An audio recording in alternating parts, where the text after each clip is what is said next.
I think there are three like basic, very broad reasons to do a remake, or in Broadway's case, a revival. But by remake, I'm talking about in the same medium, not adapting a movie into a musical or writing a novel based on a story from Greek mythology, etc. So reason number one in my mind is like you understand how to approach the source material in a way that feels relevant to today's concerns. I think a great example recently of this is The Invisible Man from 2020, which took an 87-year-old film and said, yes, humans can display violence and hubris when given power, but also we're in the Me Too era, and men in particular have a pretty long-standing tradition of being violent with or without power because of misogyny. Reason number two, you're just adapting it from a foreign language, even a foreign culture. Like Gore Verbinski's The Ring really Americanizes the Japanese original to good effect. Or you have Michael Haneke just remaking shot for shot Funny Games in English. I mean, going from non-English to English seems to be the most profitable move here. And then broad reason number three is just updating the look of the original, especially in film where editing and visual effects tools are more powerful than ever. Maybe the best example of this is John Carpenter's The Thing. We also have Peter Jackson's King Kong. You could debate whether or not that improves the look, but it certainly updates the look. And then you have Zack Snyder's Dawn of the Dead. Now, you might be thinking that reason one, reinterpreting the film like to fit today's time period, rethinking its meaning, is the most high-minded of these reasons to remake. And I won't argue with that, but I think the most successful, artistically speaking, is reason number three. Honestly, they all come from the same need to pull a film from one culture, whether that culture be foreign or temporal, into a certain relevance today. So I found it really interesting that in 1978, George A. Romero's Dawn of the Dead was a straight-up critique of suburban consumerism. It was filmed during the rise of the indoor mall, which would dominate American culture for the next 2 decades. So then we have a 2004 remake, and the mall is finally dying off. But Zack Snyder is not interested in the mall as a symbol. He was interested in the mall as a fortress for his warriors. It's an Alamo of sorts for these brave heroes to stage a final action-packed stand for humanity. And I think this was the right move. What is left to say about consumerism and mall culture that George A. Romero didn't already cover? Nothing. But we can, but can we up the ante with kick-ass camera work, stylish filters, and an edgelord in charge of the script? Sure can. Hi, Cecil. Hi, Jeffrey. What's your favorite board game? My favorite board game. Oh dear. Um, I enjoy backgammon. I'm not the best at Ooh. it, but it's like, kind of my go-to, you're stuck at a beach house on a rainy weekend Mm-hmm. board game. Um, Monopoly is fine. I'm into Monopoly. I know all the rules. Yeah. But like once we get out of that, then it's like, okay, I hope you have 2 hours to understand the book of rules that I'm going to pull out here. I'm like, no, I'm good. Yeah. I'm okay. Thanks. I can't do Settlers of Catan. Uh-huh. Too much bartering. Just just Right. just tell me what I have, Yes. and I will have that. Rather than being like, hey Jeffrey, do you like sheep? I know you do. Like, I don't have to beg my friends No. No. I agree to with try to that. convince them that it's in their own best interest to help me out. I think that's silly. Uh, yeah, I was thinking about the one of the updates to the script for In Dawn of the Dead is Officer Hill Ken playing chess via whiteboard across the way Right. to Andy's gun shop, Andy on the roof up there, and they're doing basic chess moves. Uh, and chess is one of the all-time, like, it's a pretty simple set of rules. It's just a Yeah. complicated game to Hmm. to master. But you know what? I haven't played backgammon in years. I imagine it wouldn't take long to pick it back up. But the thing I think that makes backgammon a superior board game is it comes in a briefcase. Yeah. And It's I was self-contained. fascinated with that as a kid. I loved, my parents had a backgammon set that was like leather with a little Yeah. handle Same. on it. And it had like two little latches that you opened. I thought that was awesome. I felt like a spy walking around with that briefcase. It's self-contained, and it also has those cool like dice shakers. Uh-huh. Don't get that in any other game. No. I tell you like a modern game that is complicated that I really enjoyed. This is a couple years ago. I was in London visiting Janina, and she had a game night at her house, and they played Wingspan, which I've is heard a lot about this. Yeah. it's a super fun game, and I think this was the best way that anyone could explain rules to me. It was one of Janina's friends who brought the game, and she just said to me, "Okay, we're just gonna give you all the things you need, and here's basically it just goes in this turn order. Hmm. Just follow along. We're gonna tell you, what to do. You're gonna Sure. lose, but just once you play it, you'll understand it." But I'm not going to explain the rules to you now because your head will hurt. So Yeah, just yeah, yeah. follow along and we'll tell you. And I played it once and I'm like, oh, I get it now. By the end of the game, I was like, oh, I should have been doing this. And then now I know. And Yeah. I'm like, that's a great way to do the game. Yeah. Like you play by learning, Hmm. learn by playing. That's what I'm trying to say. That's right. That's right. All right. Well, this was my first go around with Zack Snyder's Dawn of the Dead. I think I've seen a couple of Zack Snyder movies. I know I saw. The Superman, Man of Steel, I didn't see his Superman movies. I saw some of his other like comic booky movie or like oh graphic yeah, novel adaptations. Watchmen. Yeah, Oh yes, that I was saw Zack Snyder. Watchmen. That's right. That was Zack Snyder, right? That was Yeah. Zack Snyder. Yeah, he's got a very identifiable graphic novel sort of style Yeah. to him. And it was hard to watching this movie reminded me a little bit of watching Jennifer's Body, which is from Sure. 2008 or 9, another movie I hadn't seen at the time that it came out, but watching it now, it feels of an era. It does. It does. Hmm. Maybe a little less than Jennifer's Body in my mind. Yes, yeah. Yeah. Some of the comments that people make, some of the some of the costumes that people wear. Uh-huh, uh-huh. What's her name's? I think Nicole's like sort of Paris Hilton matching velour jumpsuit Yeah, yeah, yeah. back when that was all the rage. Hmm. But honestly, it was these sort of like semi-ironic needle drop that happened throughout the Yes, movie. yes. I was like, oh yes, yep, here we go. Yeah. You need a lounge singer version of Let the Bodies Hit the Floor because we got it for you. Yes. Wow.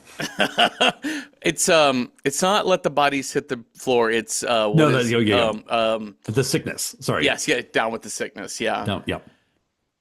Yeah, and they play like a Paul Anka version of that Yeah. song, which I remember actually probably was around 2004. Paul Anka actually came out with an album called Rock Swings, which is he did Yeah. swing versions of like Smells Like Teen Spirit and things like that.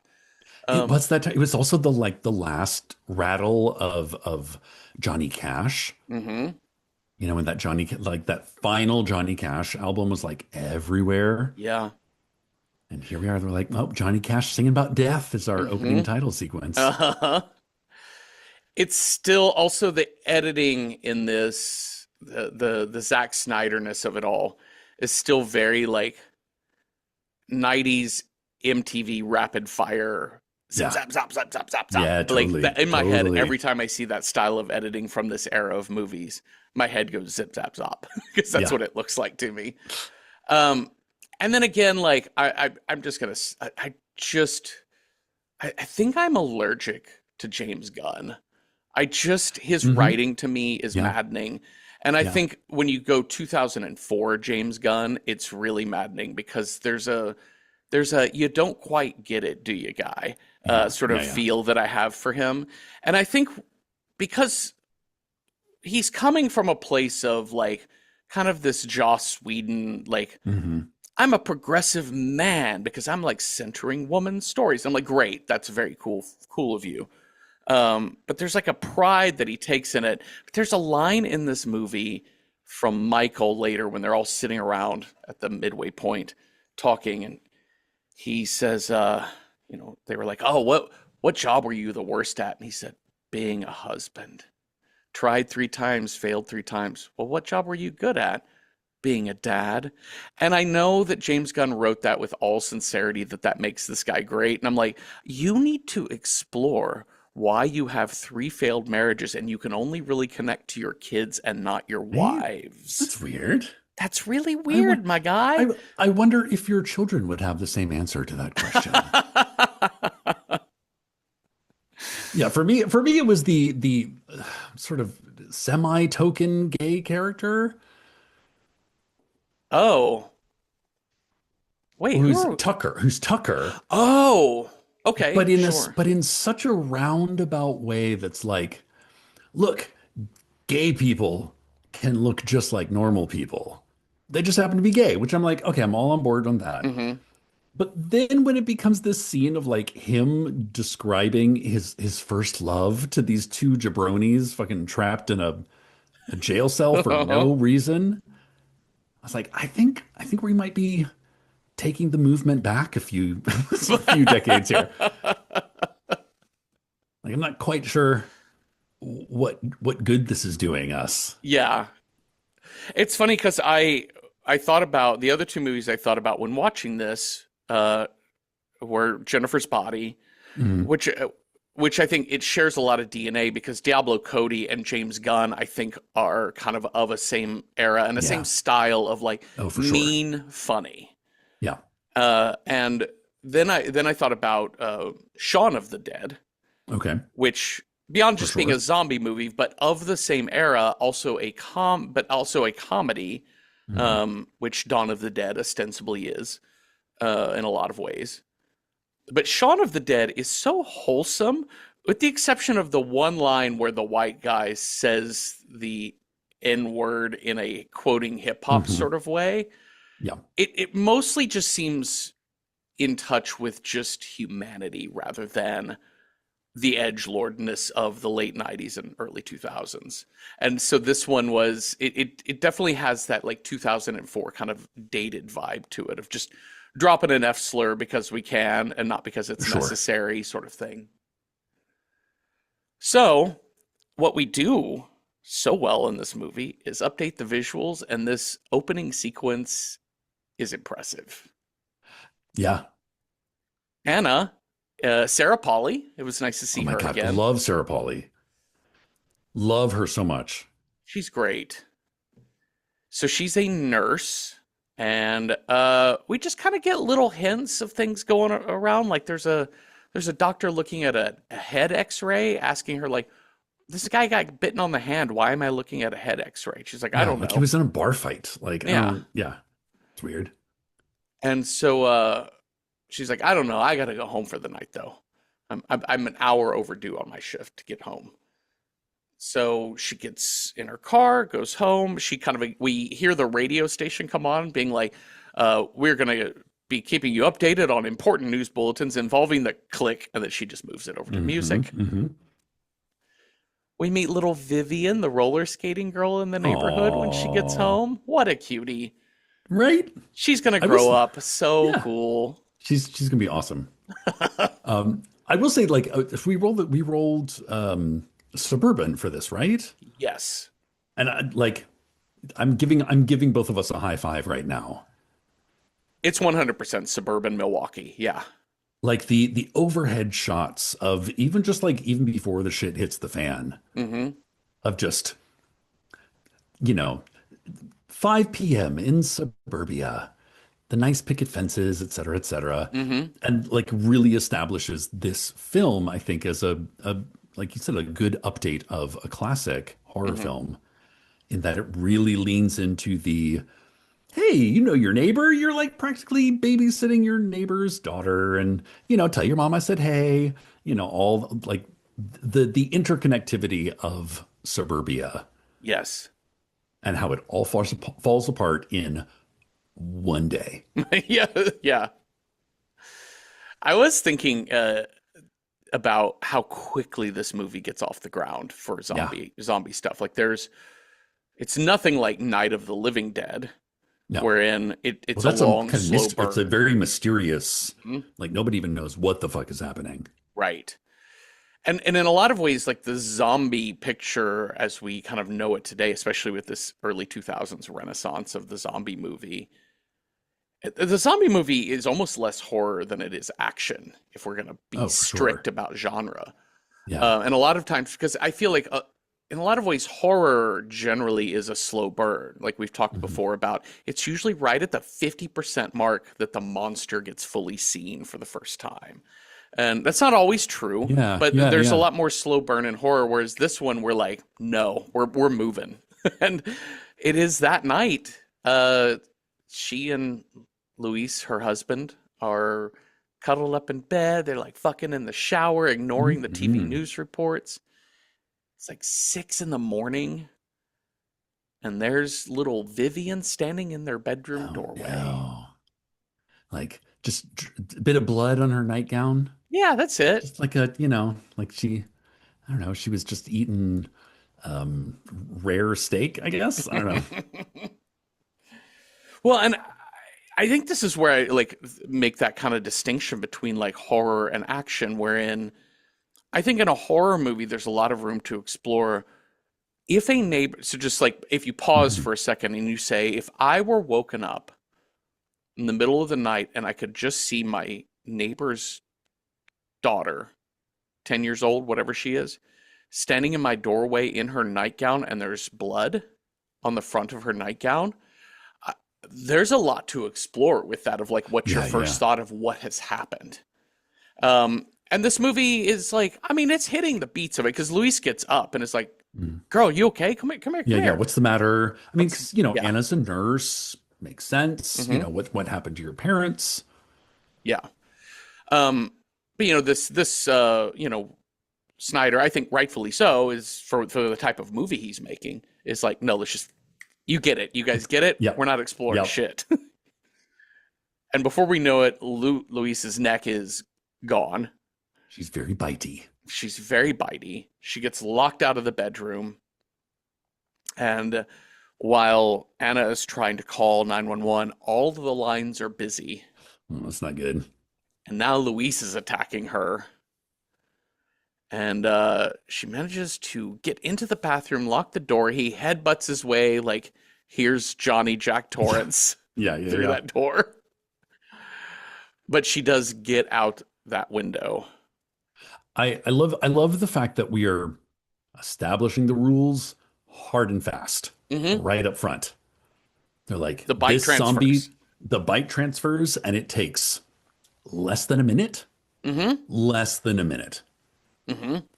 And we're kind of dealing with not slow zombies, maybe not as berserker as your Danny Boyle zombies, but like these are damage dealing zombies. Yes, This is not like the shuffling undead that, Romero gave us. right. Yeah, we're in the realm of fast zombie here. Mhm. I also love like establishing Anna as our protagonist as the person who remembers the important shit. Right, right, right, right. Like keys to the car, later keys to the boat. Hmm. Like she is in the face of high adrenaline terror, bitey zombies. She's the one who's like, no, we need things. We need a certain thing, and it's worth it to like make the last minute dive over the end table to get the thing that will get me the fuck out of here. Right. Which jives really well with the idea that her career is nurse. You know what I Yeah, mean? Like somebody who's got to keep track a triage. It's lot of all information. triage. Everything is triage, yeah. So yeah, she gets to her car and there's her neighbor standing outside pointing a gun at her, being like, "You just stand back." Yeah. Like there's a lot of like really like not uncanny but like creepy things about this film that I really appreciate, kind of Hmm. like embellishments. Um, they kind of tie it back to the Romero Dawn of the Dead, which is, the people, the non-zombied people are just as dangerous. And in the face of a major crisis, some people just flip the fuck out. Yeah, So even yeah, though she's like, do you know what's going on? He's like, he's like, sorry, I have to do this. Like he's just fully gonna shoot her. Yeah. Like Which, this man is just kill them all. yeah. Uh, yeah, he's all of the kind of like individualist survivalness of CJ, who we'll meet at the mall, but Hmm. without the actual power or organizational skills that CJ Yeah. has. Well, luckily, this man gets flattened by an ambulance, no less. There are a couple laugh out loud moments in this movie for me that are just absolutely silly, and this ambulance running him down is one of them. We'll get to the baby Oh, soon, sure. soon Oh, Mackay enough. Pfeiffer's baby, zombie baby. Okay, so yeah, this guy gets run down in the street by an ambulance. Really, what the key here is, he's got two different types of uh, rigs for shooting this scene, and the prime one is a, a rear mounted, like a trailer hitch mounted camera behind her car that is following her drive through this neighborhood Hmm. like a first person driving game, right? Like you're Yeah. the center car on the scene, but it is moving so fast. It's so elaborate. There's so much like choreography of people running, Yeah. shit on Yeah. fire, cars coming out of nowhere, hitting other things and people. The choreography of the scene is remarkable. It's so good. And it caps off with the second type of shot, which is the helicopter shot of her driving down the freeway, and then another car driving too fast just burns through, T-bones, I think, a bus, and then flies into a Yeah. gas station pump, and then an explosion. It's like somebody tries to like get into her car. Well, yeah, the bus driver, so she's in traffic because there's this bus that's wrecked, and she's watching these zombies tear a person apart in the back Yeah. window. And then before she knows it, her door gets ripped open, and it's the bus driver trying to get into her car on the driver's side. What?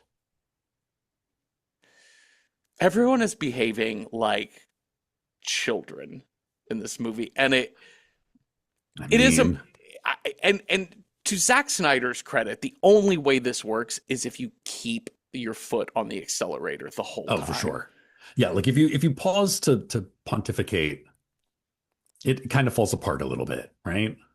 Yeah, that's why the baby scene, I think it's just absolutely stupid and careless, and because they put too much time into it, they Yeah, tried to make it so meaningful, and we're like, no, girl, you have nothing in this movie means anything. none of it. Like you, dad, mom, baby, Yeah. like all of this is even the lady who went in. Like, what are you doing? I felt the same way about like sort of CJ and his empire at Yes. the mall. It falls apart pretty quickly, and he turns pretty easily. They never deal Yeah. with what it means to have him over. Basically, they did a violent coup to overthrow Hmm. the Yeah. leader of this fortress, imprisoned him, and then later said, "Here's a gun, help us." And Yeah. then he does. And he does. Yeah. No, this That's movie is nice. not exploring a goddamn thing. This movie is a wild fucking ride. And But I think it touches on a lot of the stuff that was really popular at this time mhm, of using the zombie as metaphor for the breakdown of specifically American society. mhm. And you have time in The Walking Dead to really roll around in the nitty-gritty feelings of, I'm sleeping with my best friend's Right, right, right. wife, Uh-huh. who we all thought you were dead, but now I kind of resent it, but I'm glad you're back, but also fuck off. Yeah, yeah. But this is not that. No. Or even Shaun of the Dead, right? Which is more simplistic. It's closer to like kind of YA, like the lessons of it are like, it Yeah, turns yeah, out yeah. that zombie survival was just the friends we made along the way. But it is about learning to grow up. It's learning to Yeah. respect yourself. And and so like there's a lot of stakes involved in each of the characters that aren't just life or death, that are um about like Morality. I mean, love and morality and it friendship. Yeah. exposes like what is your inner core of morality and how do you use the time that you have on this planet? Yeah. But even as with Dawn of the Dead 2004, even with that said, I do think it's a very post 9/11 movie. Yeah. Yeah. Yeah. But we talked about in 30 Days of Night, another post 9/11 movie, that there is something that is kind of coping with this new era of drone warfare, this new era of what it means to be in a war zone. And I think it kind of effectively captures that in a way that, again, I think that's the subconscious metaphor. Like, it just is Hmm. going to be the Hmm. metaphor for an action-packed zombie film from 2004. But I think its morality is kind of all over the map here in this movie. Do you know what I mean? Like, Yeah. he never, like, it may be maybe the tarp, there's a tarp of a metaphor laying over this movie, but he never like stakes it down. He never Hmm. pins it down and Hmm. gives it shape. I don't think. Correct me if I'm wrong if we hit something here where you're like, I think he's really nailing this. No, I agree. Like the idea is to put a wide variety of characters in a box, Hmm. shake them up, Yeah. and quote, see who comes out alive. Yeah. But mostly it's the competent people, Yes. the people who are like willing to learn, willing to bend, willing to listen, willing to accept community, to be Yeah. part of community. Yeah. But even those people get eaten. So But I was gonna say, yeah, I mean nihilistic. the movie is nihilistic. I mean, our whole credit sequence Yeah. is so fucking flippant. Like, it's done like a comedy, a found footage comedy. And this, anyway, listen, I have issues about their master plan of where they're going anyway. anyways, we'll get to that later. I don't want this to turn into let me moan about James Gunn's writing. Okay, so in this bus driver trying to get into her car, she peels out, drives off, Mhm. crashes into a tree. None of the zombies sniff her out. Uh, you know, she's just gonna wake up and be fine. Oh, we have to talk about our title sequence and credits because that's our cold open. Crash into the tree. Title sequence. Johnny Cash singing "The Man Oh Comes yeah. Around." Mixed together with like images of oh God. I'm trying to think of like the one that sticks out most to my mind is like people praying at a mosque, which I'm like, oh, okay, all Mm-hmm. right, 9/11. Tell me more. Here we go. Uh-huh. Um, that time period where America got real Islamophobic, like on the exterior. Yeah. Why do you think they included that shot in this opening sequence? I want to be generous. I Uh-huh. want to be generous and say organized religion deals with end times. Yeah. You know, like it's really a lot of these organized religions, their main function is to be like, what do you do when the apocalypse happens? And it's going to come. Uh-huh. We've been telling you about this for years, so like get ready, everybody. That's where like the that's where I generously want to put it. Yeah. Yeah, let's go with that. I'm gonna say yes, correct. Yeah, it definitely just feels like here's a bunch of news footage that's like Mhm. it felt like they were mixing in action, like fictional zombie attacks sort of things Mhm. with actual news footage, right? It felt a real we didn't start the fire type of Yeah, music yeah, video totally, type of thing. totally. We're also cutting in with a press conference that's happening with Yes. man at podium, head of CDC or president of the United States or mayor of Milwaukee. I don't know what he is. Police commissioner, basically saying, we don't know what's causing it. We don't know what's happening. We don't know. We don't know. We don't know. Which I think is like kind of an interesting and important thing because, America, we really project bravado is Yeah. one of our major exports. Yeah. So to have anyone in the federal government say, I don't know, Hmm. is like a sea change. Like that is almost unprecedented. Yeah. Almost as unprecedented as having someone in the federal government apologize for something. Yeah. Yeah, I don't know and I'm sorry are two very weak phrases. And so you have to, yeah, they are, it's like rolling onto your back and showing your belly. Yeah. You have to say we're actually exploring certain options right now. We're Hmm. we're Hmm. we're we're studying this and we will let you know as soon as we have more information. Is I don't know. Yeah. Yeah. And certain things were said and certain actions will be taken to make sure they never happen again. I'm sorry. Hmm. But yeah, Spin you're it. right. I don't But this know is is a no shocking spin. thing. No. It's just there's no spin, and I love the way that this actor performs it because he seems like genuinely confused Yeah. and kind of sad about it a little bit. Hmm.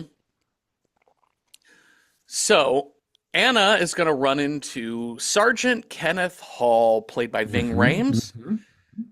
who draws it. I do like this. This is a great example of how tight can you make your dialogue and still have the moment be believable. Mm. So she stumbles out of her car, kind of woozy, and the next thing we know, we've got a cocked shotgun right in her face, All and it's right, yeah, Officer yeah, Hall, and he goes, "Say something," and she just goes, "Please," and he lowers his gun, and then they yeah. start walking together. Incredible. In 3 words, Hmm. a fully believable scene that we can move on. She's not a zombie. And also based on, the shenanigans we've seen prior, we now know something about both of these characters. She's not begging. No. Like it's not a teary, which I feel like in a lesser director, it would be the tearful woman begging for her life. Yes. No, she's just I said a word, please. Yeah. And also we get kind of Ving Rhames' character of like tough as nails, but also not unhinged or illogical. Hmm. Well, they're going to run into three more people: Michael, Hmm. Andre, played by Mekhi Phifer, Yeah. and Luda. Not Oh, Luda. not that Luda. Like Ludacris? Yeah, yeah, Like no. Ludacris is in this? Move, bitch, get out the way. No, it is Andre's girlfriend who is Russian and Hmm. pregnant. Hmm. Slightly more Russian than pregnant at this point. Yes. Debatable. Debatable. So they're not sure where to go because Michael, Andre, and Luda just came from one direction. Oh, right, right, right. Yeah. These other two came from another direction. There's zombies. Here be zombies.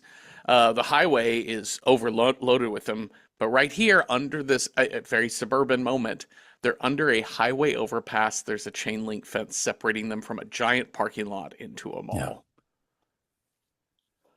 And that's where we're going to go to the Crossroads Mall. I love a loaded title. Hmm. Oh, the Crossroads. Yeah, like Yeah. it's, where decisions have to be made. Hmm. They were Britney Spears and her friends have to Hmm. make decisions That's about their right. lives. Yeah. So we get into this. I wrote down abandoned, but I realized it's also like 7 in the morning when this is all Oh, happening. sure. Yeah, yeah, yeah. It's just nobody's there for work yet. So they get into the Crossroads Mall. On the lower floor, it's just Muzak. Hmm. But uh, we're going to learn that there are some zombie security guards who have been turned. Yes. And again, this whole thing of like, who's going to do the reconnaissance? Yeah. This is why communes fall apart, you Yeah. know? Like, you have to decide who does what, and then you have to make sure that nobody does the shit job all the time. Yes. So Michael and Andre are going to go scout around this mall area. There's a lot of like, okay, a couple things. Let's just get this out the way first. Does this mall not have stairwells or escalators? Oh, To yeah. use a Mitch Hedberg joke, that an escalator that's not working is just a staircase, right? Yeah. They Well, only have they get in an elevator at one there's definitely point. an elevator, but the thing about the elevator is the zombies are all on the ground floor, but none of them are on the second floor. And they apparently can't get to the second floor, and I was confused why they Well, can't go upstairs. there's only like two zombies in the mall. True. But they're also in like anyways, again, like I said earlier, this movie works because Shush, it shush, shush, doesn't shush, shush, shush, it shush, doesn't shush, shush, allow you shush. time.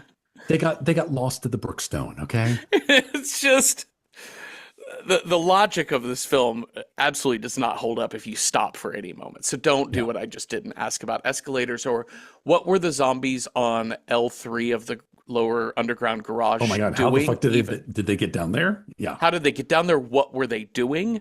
How do any of the other zombies know to come to the mall? And the only reasoning they give for that is they put the 1978 version speech of, well, maybe it's just muscle, paraphrasing, maybe it's just memory. This is Right. what they But remember.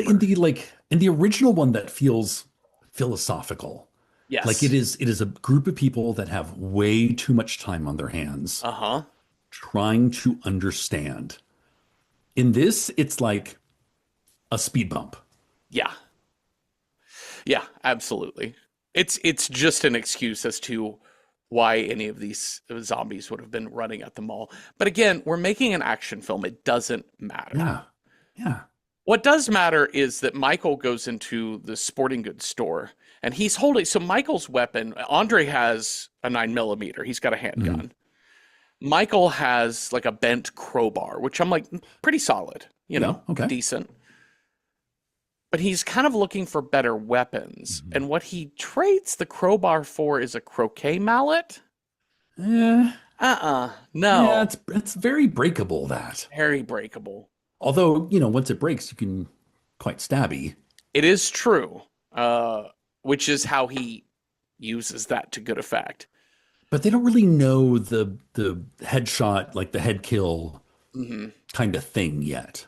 They're going to need Tom Savini to come explain it on the Yeah, they news to them. do. Fucking Tom Savini. National treasure, Tom Savini. I want to know how many cameos Oh he's God. made in zombie It's gotta be movies. dozens. Dozens.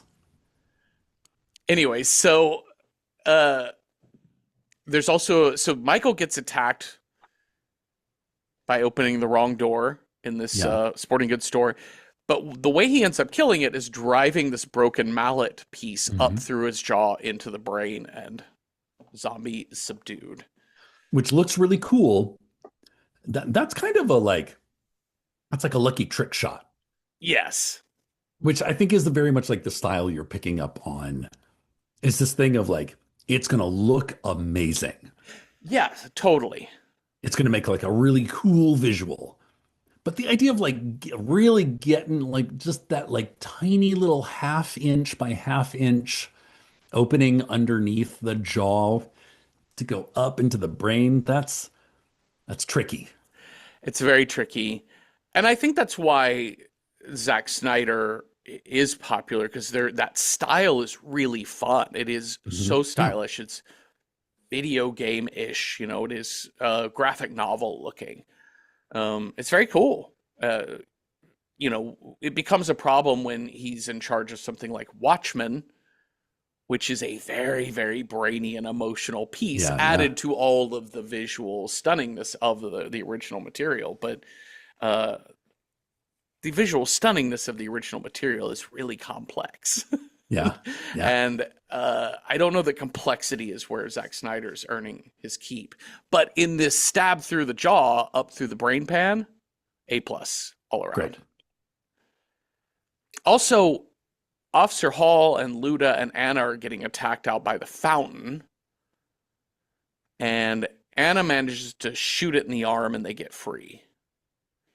But not before Luda gets bit. And it's interesting because both her and Officer Hall get arm wounds kind of in the same Mhm. spot. I know. Actually, I really like this. Yeah. Just be like, okay, we're gonna compare and contrast, Hmm. and be like, okay, no, were you hurt? Yes, I was. It was just and we see Kenneth's like to make sure we're like the audience sees it was from a scrape, not a zombie. Mm-hmm. We're gonna pull that little trick later. Yep. Yeah, we see like a piece of broken glass or metal or something scrape his arm during his fight with the zombie. But we see Luda pretty clearly get bit. Yeah. Now, going back to the rules we just set up 10 minutes ago in this film, zombie bite takes effect in minutes. Hmm.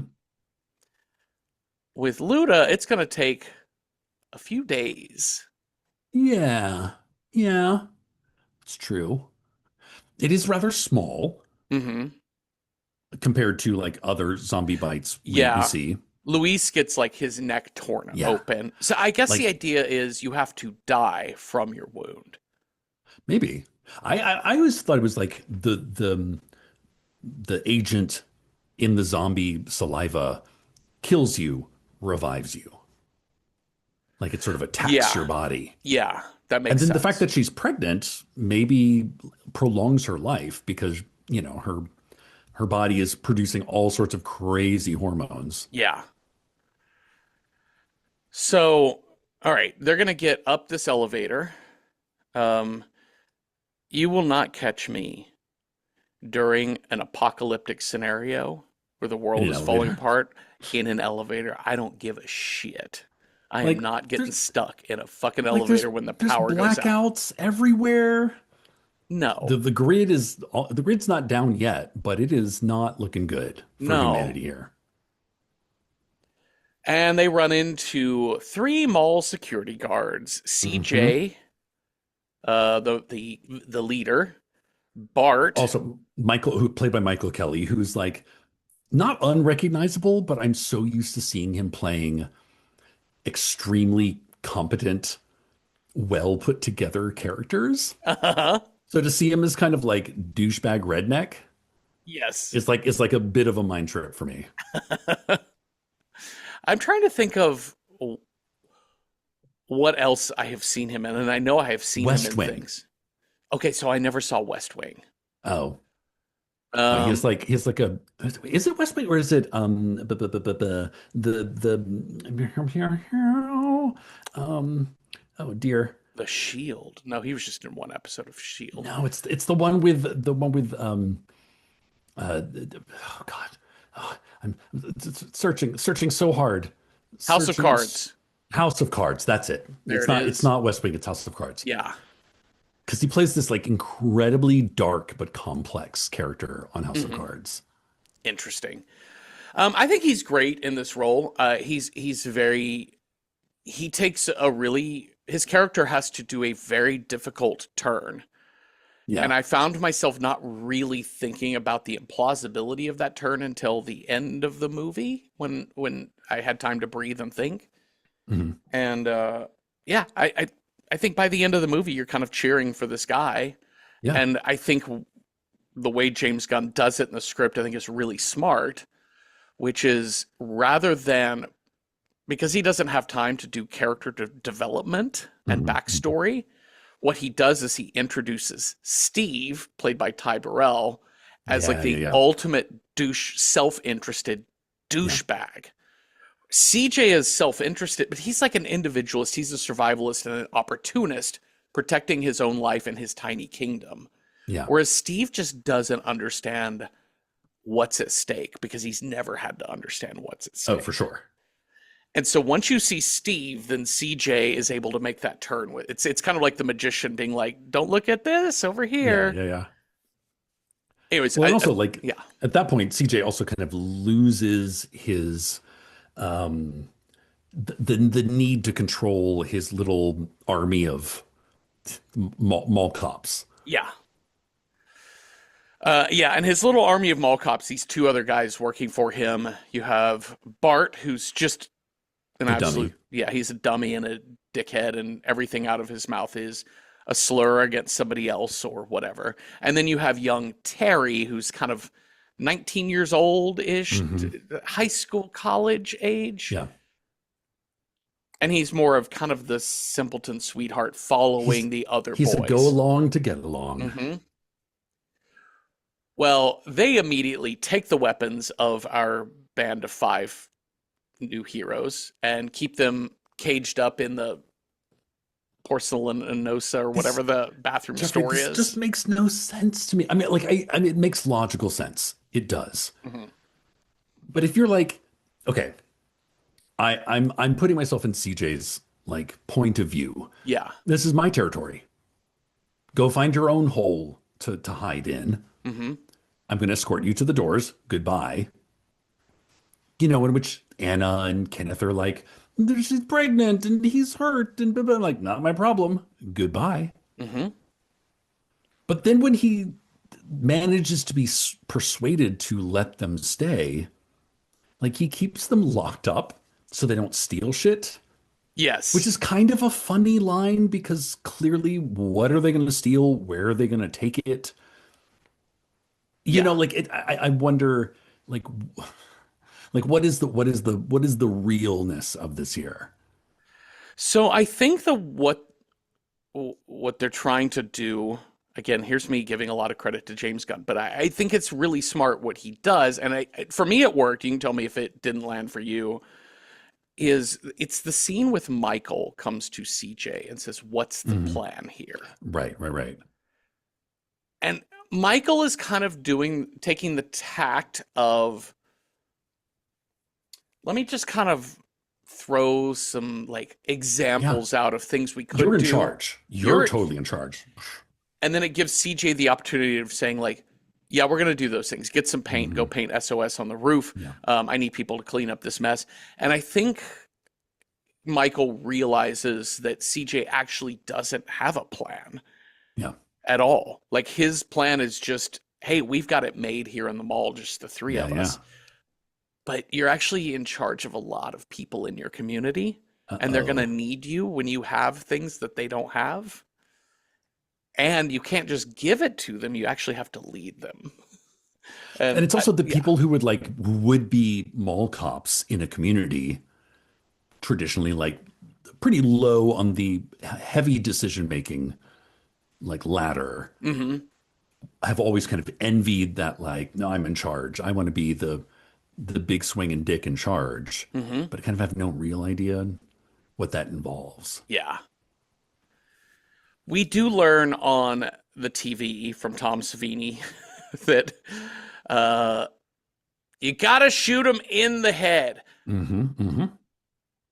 And there's also kind of this And then burn them if you can. burn him if you can. So again, pretty easy rules. And there's another army guy on TV. This is the red herring, or this is kind of the is it the MacGuffin? What's the term I'm looking for? This is the quest, which is we want to get to Fort Pastor. Yeah, yeah, yeah, yeah, yeah. If you can get to Fort Pastor, everything's going to be great, which is kind of what Officer Hill wants to do because he Hmm. actually has, I think he says his brother is there. Yeah. And he's very like, I don't give a fuck about any of you. I am getting to my brother. That is my goal. That is all I care about. Mhm. So they get painted up on the roof, SOS, help, alive inside, things like that. But way across the street, like across the highway, there's Andy's guns and stuff. Yeah. And we see Andy on the roof stranded. And we're going to build a little relationship through whiteboard Yeah. I signage. love it. It's really cool. But they can't really do anything. Like Yeah. how do you get out of there? But they do notice there's a military helicopter that just This is, ignores yeah. them all. I know. Isn't that crazy? Well, why do you think it did that? I mean, Plot reasons, because uh, plot needed it. uh, because like, in all these sort of zombie apocalypse movies and TV shows, there's varying degrees of like, we are concerned for our citizens' welfare, Uh-huh. and taking care of the citizens' welfare in different ways. In this one, it is just laissez-faire. Like the government went, oops, goodbye, Yeah. talk to you never. Uh-huh. Like they've established one, kind of fort as a refugee center, which we then learn is like gone tits up. Yeah. But that's all they're doing. I feel like in things like 28 Weeks Later, in The Last of Us, there's like the grittiness of having to continually upkeep, like things fall apart, you have to put them back together. Things fall Hmm. apart. How much are you willing to rebuild as part of the building process? Right. Is a much more part of those narratives. If how do you screen people that want to come in? Like a lot of that sort of bureaucratic stuff enters into other zombie narratives much more. This is the like, nope, it's just a band. It's the professor and Marianne and Gilligan and the Howells are just trying to figure it all out. Hmm. There's no one coming. Okay, so we have th these prisoners, as it were, are the Yeah. first five that we met. This kind of doesn't really go anywhere. Just in the morning, Terry is supposed to, because he's the newbie in their little three-man structure of security guards, he's in charge of getting coffee. Anna's like, hey, there's no bathroom in this Yeah. store. And so he lets her out to go to the bathroom, never locks them back up. And then for the rest of the movie, we're just out and about, and that's Yeah. just how it is. Yeah. But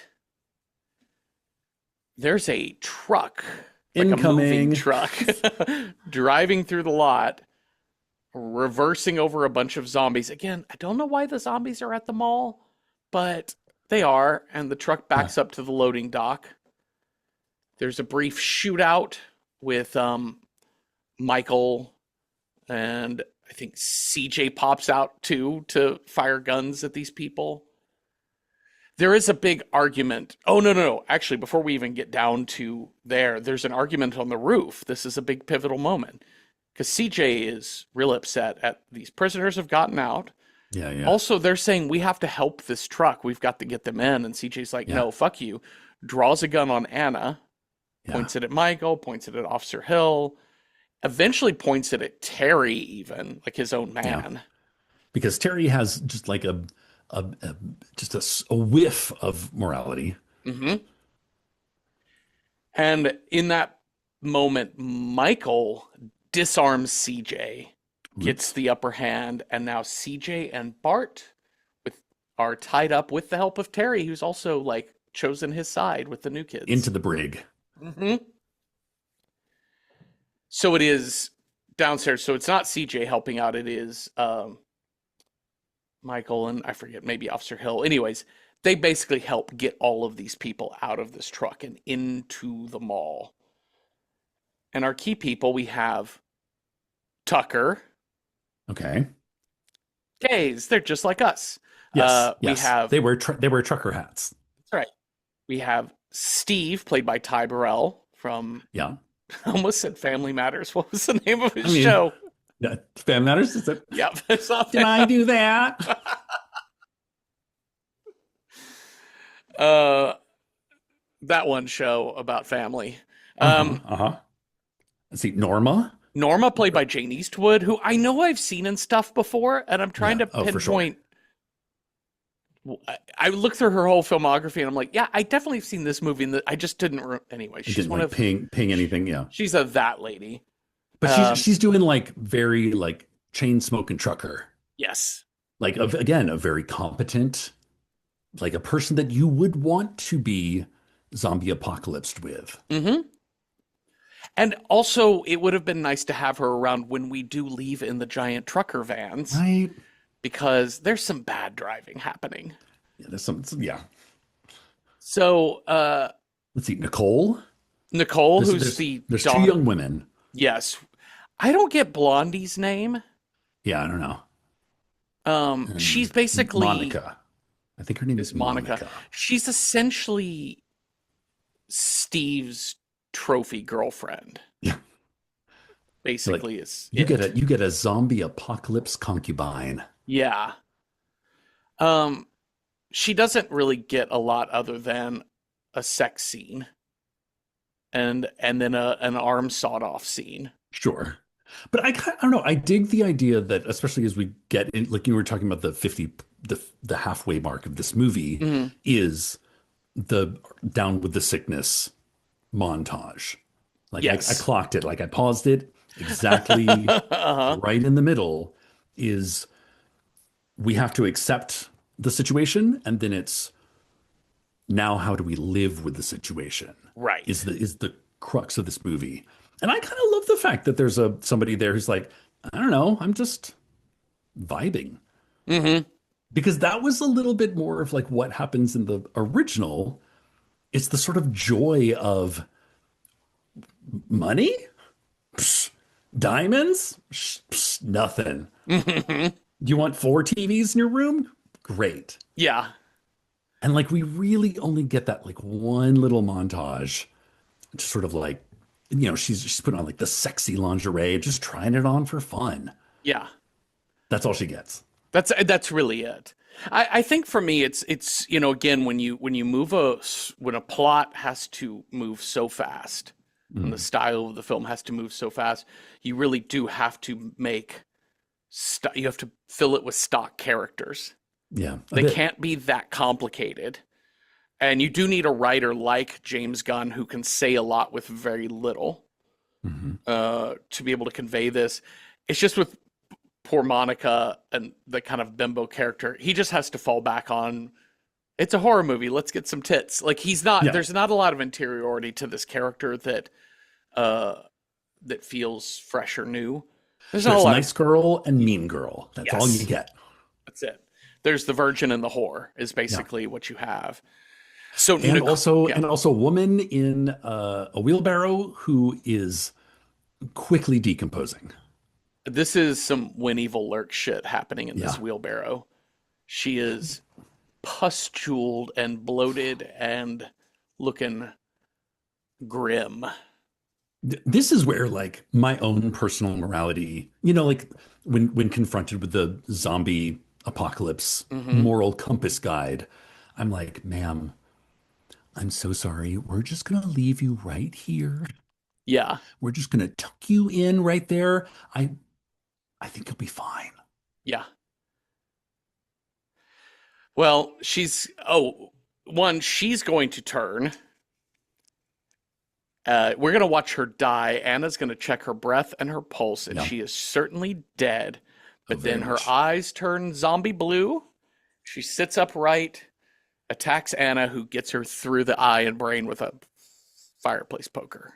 Hell yeah. And that's when Anna tells them it's the bites, Hmm. because we knew that she was bitten. We know Tucker's fine because he just got cut on the leg. And uh, we also know that this poor girl, Nicole, her dad, Max Headroom, over here. Oh my God, that's right. Max Headroom. I forgot Uh, about him. I love Matt Frewer. I love, he's got such a great look. He's such an Yeah. interesting looking guy. And I fucking loved Max Headroom as a kid. Um, but yeah, her dad has been bitten on the hand, and there's this like Hmm. touching goodbye with her because Michael's like, we absolutely have to kill you, my dude. Yeah. I don't know that I buy this whole fight that they have, but yeah, it's an argument about whether or not you should just assassinate somebody just because they have a bite Right. or not, Well, which I I think is mean, a it's, legitimate argument. yeah, yeah. The idea of, how do you make policy Yeah, for your little community? yeah, You get bitten, you get shot. yeah. Is it a one-to-one between this woman in the wheelbarrow who is literally on death's door versus this very kind of coherent person? Hmm. Do you exile them? Like kind of the shit that man has been pondering since like, the Greek tragedies were written. Yeah, yeah. I think for me, it's just the more complicated moral issues uh, have to happen in my head later after the movie. Mhm, Like mhm. it asks the question, but it's not really. This movie doesn't have time to explore the answer, if that makes any sense. So to me, it's like I get the question. Like that's an important part of like Mm, our new enclave of human survivors in zombie apocalypse. We have to understand like there's a rule about if you are bitten, and hmm. what we land on is we're just going to keep him under guard Yeah, until he turns, and then we're going to kill him, which is exactly what happens. And also the question of you say you're going to just execute him, but you just watched him tearfully right, embrace right, his right, right. daughter and say, God, as a father, you just want every single second. And it's the Yeah. saddest thing anyone could ever say. And obviously, Michael doesn't have the heart to fire the shot. Um, but yeah, I think in the sterility, the near sterility of this mall environment, um, there's a lot of room to have these conversations. And I think the movie is better served in not having the conversations and Yeah. getting to the action. Leave that for things like Station 11 Right, or, right. Yeah. yeah. Okay. A couple of little bullet points here. So, Michael, in his quest to figure out how to get out of the mall to get to Fort Pastor, goes up to the roof, sees Andy, and like develops a friendship with Andy. Hmm. And I think Or that's kind of what Kenneth. I'm sorry. Yeah. Yeah, Ken Officer Hill. Yeah. Yeah. Yeah, Ken goes to he develops a relationship with Andy on the gun shop roof. Because he needs something to tether him to this place rather Yeah. than his previous, reasoning, which was, fuck y'all, Yeah. I'm taking the truck. And to be fair, like he just hasn't connected with anyone here so far, Hmm. but he really connects with Andy. They start playing chess through whiteboards, and it's very cute, sort of thing. This is when we get the get down with the sickness, but Yeah. sung in swing music style. Hmm. Um, they're like it's showing everybody having a great time together. So they're actually like in the mob of zombies surrounding the mall, they're giving Andy names of celebrities and he's shooting Oh, right. people Yeah. that Yeah. look like them. Like shoot Burt Reynolds and you see Jay some Leno. yeah. Rosie O'Donnell or whatever. So they're all having fun except Andre and Luda haven't been seen for a while. Oh, dear. And we This fucking couple. Like, I get it. Because we have like Andre and Kenneth have a scene, I think, in this sort of first act mhm, about like Kenneth, a police officer, clocks Andre as someone who may have knocked over a store or two in his day. mhm. And Andre comes back with, I was born into a fucked up world, but this baby is my opportunity to make that right, Yeah. to be the father that I never had. Yeah. And you can see Kenneth is kind of like, okay, all right.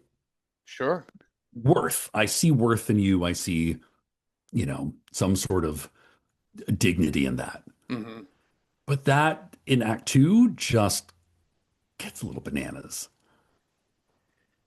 It's one of these things where I found this so upsetting, and I think it's a horror movie. It should be upsetting. But again, I think there's a thing where if you're gonna make a movie like The Strangers, Hmm. which spoiler, nothing goes well. Nothing Yeah. ends well. Yeah. Everything goes bad for everyone involved. And it's brutal and it's senseless and it's mean. But I think it makes its point by letting us spend that time in the Hmm. tragedy of Yeah. Yeah. their Yeah. lives. And in here, I really detested the choice to go from 0 to 100 with Luda Yeah. of her maybe got bit, maybe she's going to be a zombie. The next time we see her, she is looking sickly and he has her tied down like Oh my quartered. God. It's like when he has to put the bite gag in her. Like, I love you, baby.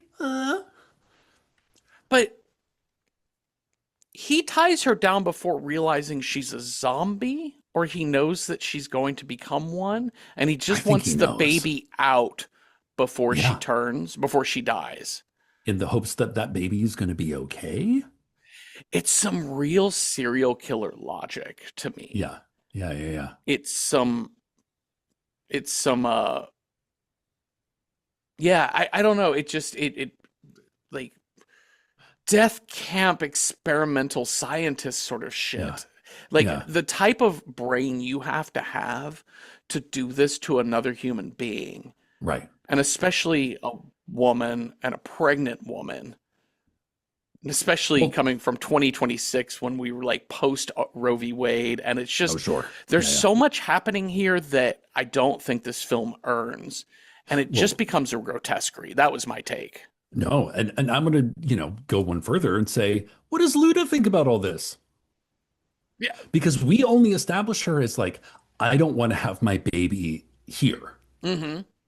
Like she wants a nice hospital. She wants the comforts of modern medicine. And Andre is like, man, people have been having babies in fields under trees for thousands of years. But that's like the last we hear of what Luda fucking wants from this Mm-hmm. scenario. Mm-hmm. And the next thing we see, she's like she must know. She knows she's bitten. She knows she's infected. Yeah. And she is also willing to go with this, just have the baby. It might be okay. Yeah. If you had put this script across my desk, if I were the producer of this Uh-huh. film, Get your red pen out. when Norma shows up, Right. I would have had Norma clock the scene, Oh yeah, yeah, yeah, yeah, yeah. see what was happening, realize Hmm. zombie is already tied up. I would have had her draw the gun, film it to where it looks like she's going to shoot the zombie, but she just shoots him straight through the head. Do Just you know goes what I right to mean? him. Yeah. Because if you see this scene, like Yeah. if you have another couple of seconds to process what you're looking at, it becomes very clear, and it should be obviously clear Wow. Yeah. that he's a monster. Like he's the monster. Yeah. The He's movie does sequestered nothing them. to explore that other than Yeah. it's I love just how kind of everybody's like, I don't know, have you seen them in a while? I haven't. Do you think they need anything? And they said they're fine. it's terrible planning. Anyways, the point is she dies before the baby comes out. Yeah. He's hunched over her belly, but the baby is kicking and it claws its way out of her. It's not graphic with this other than just showing above the blood coming out Hmm. between her legs, but um we don't like see the birth canal ripping open or anything like that. But we don't see the baby. The baby's just wrapped up in his arms. And when Norma goes to check on them, Oh God, it's like okay, so she walks in. Is she armed when she sh walks in? No, yeah, she's like just bringing them candles or something, right? yeah, but I think she has a gun on her. Okay. And she's coming in to just check on them. She sees what's happening. Luda is in full zombie mode. She draws her She gun. shoots him. She shoots Shoots Luda. That's right. Luda, Yeah. and then he shoots her. Yeah. Before she dies, she shoots him. They both shoot each other and die. And then when This they seems bananas to me. This is a little like, I understand it's a movie and we need action and we need drama, but yeah, what? it's so weird. It's like you want to kill my baby. You want to destroy my family is what he says to her. And again, I just don't buy that he is this wheels off Yeah, because he's as a he's so functioning human. competent. He's so competent in the beginning Yeah. to do a hard turn. But maybe that's the point, is that, this pressure cooker environment makes respectable men out of Hmm. people like CJ and, kind of the people who are so cool and put together, Hmm. like Andre, just completely come apart. Yeah. And then Nicole and that fucking dog just be like, no, I'm going to take the keys. I'm going to go. Bye. I got to go. I got to save this dog. I actually with 12 minutes left in this film, that dog thing came up and I was like, I'm going to go have dinner now. Like, I really don't have to watch this all the way through. I need a break. But yeah, so when they get in there, they hear the gunshots, they get in there, they check on him, Yeah. and it is they open the little cloth. Zombie baby. It's I love a totally zombie like baby. wah. It kind I of know. does jazz hands at them. Yeah. And it's got like White Walker eyes, Hmm. which also like I thought was amusing that it makes the same noise as the like down with the sickness, like wah. Yeah, yeah. Like, oh, okay. Oh my God. Okay, oh, all of this happens during the electrical outage. So the Yes. grid has finally fallen. Yeah. So now they're like, we got to get to the generator. Again, with your planning, one, somebody in your community needs to be checking on people at all times. So somebody should have been checking on Luda and they didn't. Yeah. Two, the generator is a great idea, but it's Like day going to be two. a temporary fix, you guys, Yeah. because ultimately that generator is gas powered Yeah. and you have a limited amount of gas. So Hmm. if you're going to stay in the mall, but maybe let's just figure out how to before we go down into the basement. But they get down to the garage basement. They have to take CJ and Bart with them. They get down to level 1, and there's this fucking dog. Yeah. Chips. Okay. Fine. Um, what do the zombies see the dog? I mean, they kind of see the dog Right? later, but like, They're is there? uninterested, I Yeah, guess. like I just wonder: are zombies scared of dog? Intrigued Hmm. by dog? Would a zombie have a pet dog? Like, I really do mean this. You know what I mean? Because Yeah, the yeah. zombies Oh, sure. are organic living Hmm. things. Anyways, don't know.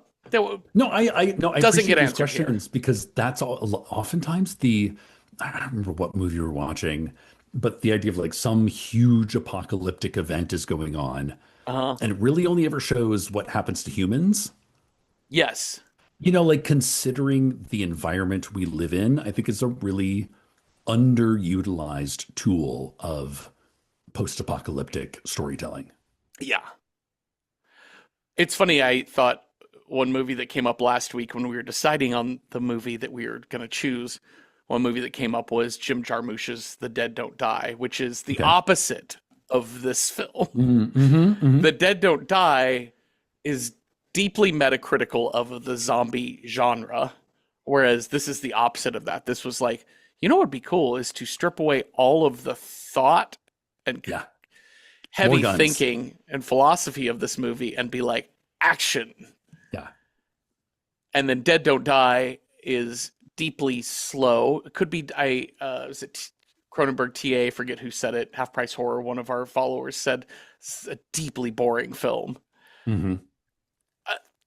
Argument against that aside, compared to this movie, deeply boring. Yeah. Oh, for sure. Anyways, I just thought we almost got The Dead Don't Die, and part of me wishes we had, but I'm super glad we got this instead. Good. Okay, so we get down to the generator cage. There's a full zombie horde. They eat Bart. Bart, well, we get a fake out from the dog. The very like, oh, there's movement in the shadows. Yeah. Oh, it's just a dog. But meanwhile, there's like a legless zombie crawling along the pipes above them in like a sneak attack. How strong are zombie? I don't know.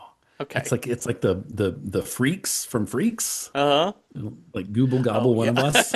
Yeah. Bart meets his demise. And I think this is like kind of CJ's tipping point in which he has to like watch someone he actually knows and cares about die. Mm-hmm. Oh, and also he read that Cosmo quiz about what makes a good relationship and skips over questions, 10 through 7. Let's just get to the 3 things. That's Mm-hmm. all he needs to really turn his life around. Because now Michael's throwing him a gun. He's becoming a team player. Yep. They Yeah. decide to light these zombies on fire, Yeah, they use the gasoline to kind of like draw a circle around them and light it up and get those zombies burnt away. which is not great for your gas supply.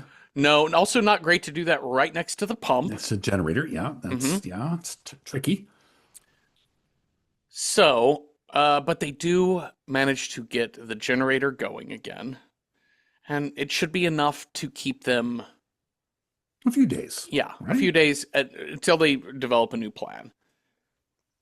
Okay, so then we've had the zombie baby Andre Uh-huh. Luda thing. Um, and then this is when Ken Hall is like, you know, sitting here waiting to die is worse than Mhm. death. And Anna is in agreement. And they're like, hey, we found those buses in the garage. Here's the biggest roundabout James Gunn joke of all, which is CJ being like, you mean we're going to take a couple of Oh buses, yeah. arm them up to drive out of here, take this guy's boat across the marina to find an island where there's no zombies, huh? Yeah. Like, yeah, that's the Okay, plan. I'm in. Now, I have a few follow-up questions I would like Yeah. to pose to the group. Please. Where is this island? Uh huh. Has anybody been there? What are Yep. the coordinates? Um, Which what boat are is we going to yours? eat? What are we going to? Oh yeah, which boat is yours? No, they have a little clicker. Okay, You're good. like, ooh, ooh, ooh. No, they don't. But that's in my mind. That's how they find the Uh boat. huh.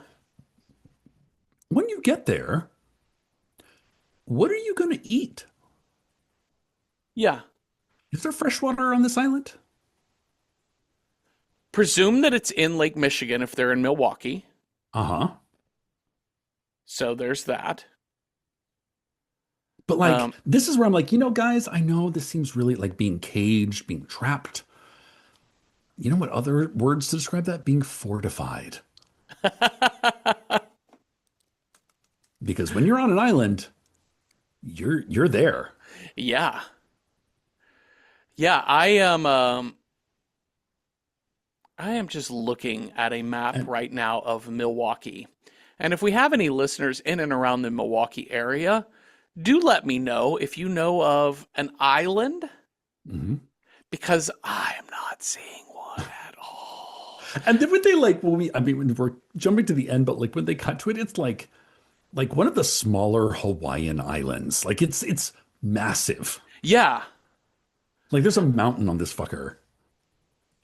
I, I'm just trying to figure out what that is. Like there is apparently there is a place that looks like it's filled with railroad termini Okay. called Jones Island, but like Okay. Coney Island, does not look like an island whatsoever. Okay, sure.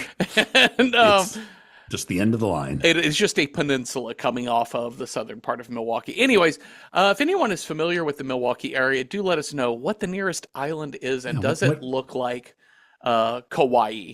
You know. Mhm. And then I would also like to add another question, which is who is on this island currently? Mm-hmm. Because we already saw what happens when you try to like invade a territory, Yeah.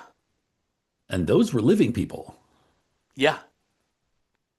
So I'd like to know a little bit more about where we're jumping ship to. Yeah. Yeah. What is the ultimate plan? Hmm.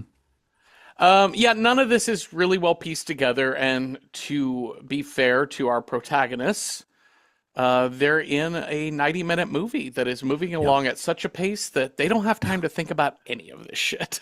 And it's like they've given themselves like 5 days to kind of collect Hmm. and put the plan into action. Yeah. But then that plan gets like real truncated because of Nicole and this fucking dog. Well, we've Well, got, yeah, it's because of what's his name? Adam Andy. Frank. Andy, that's it. Is slowly starving to death. Yeah. And he's starting to, he's not going to make it the 5 days to implement the plan. No.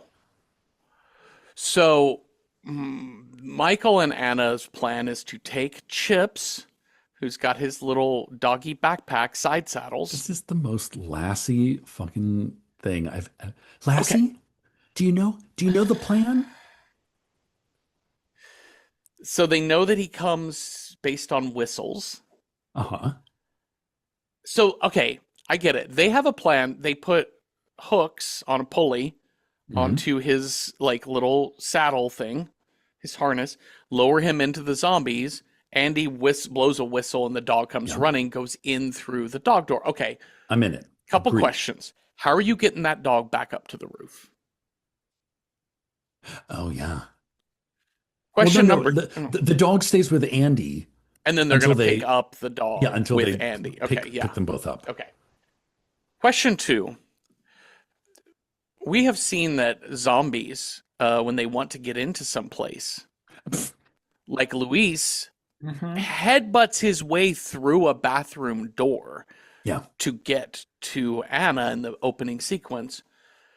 There is a dog door on Yeah. Andy's building that is operated by just a little pull string up and down.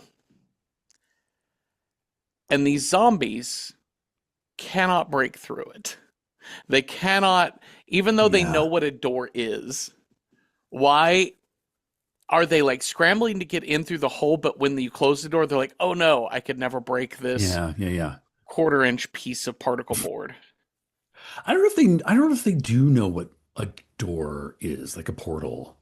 I think this is where the like you have to make a decision, you have decisions you have to make. Mm-hmm. Slow zombies, which are only dangerous en masse. Mm-hmm. Fast zombies, extremely dangerous up close. Mm-hmm. And kind of like, we went with, you know, fast point 0.5.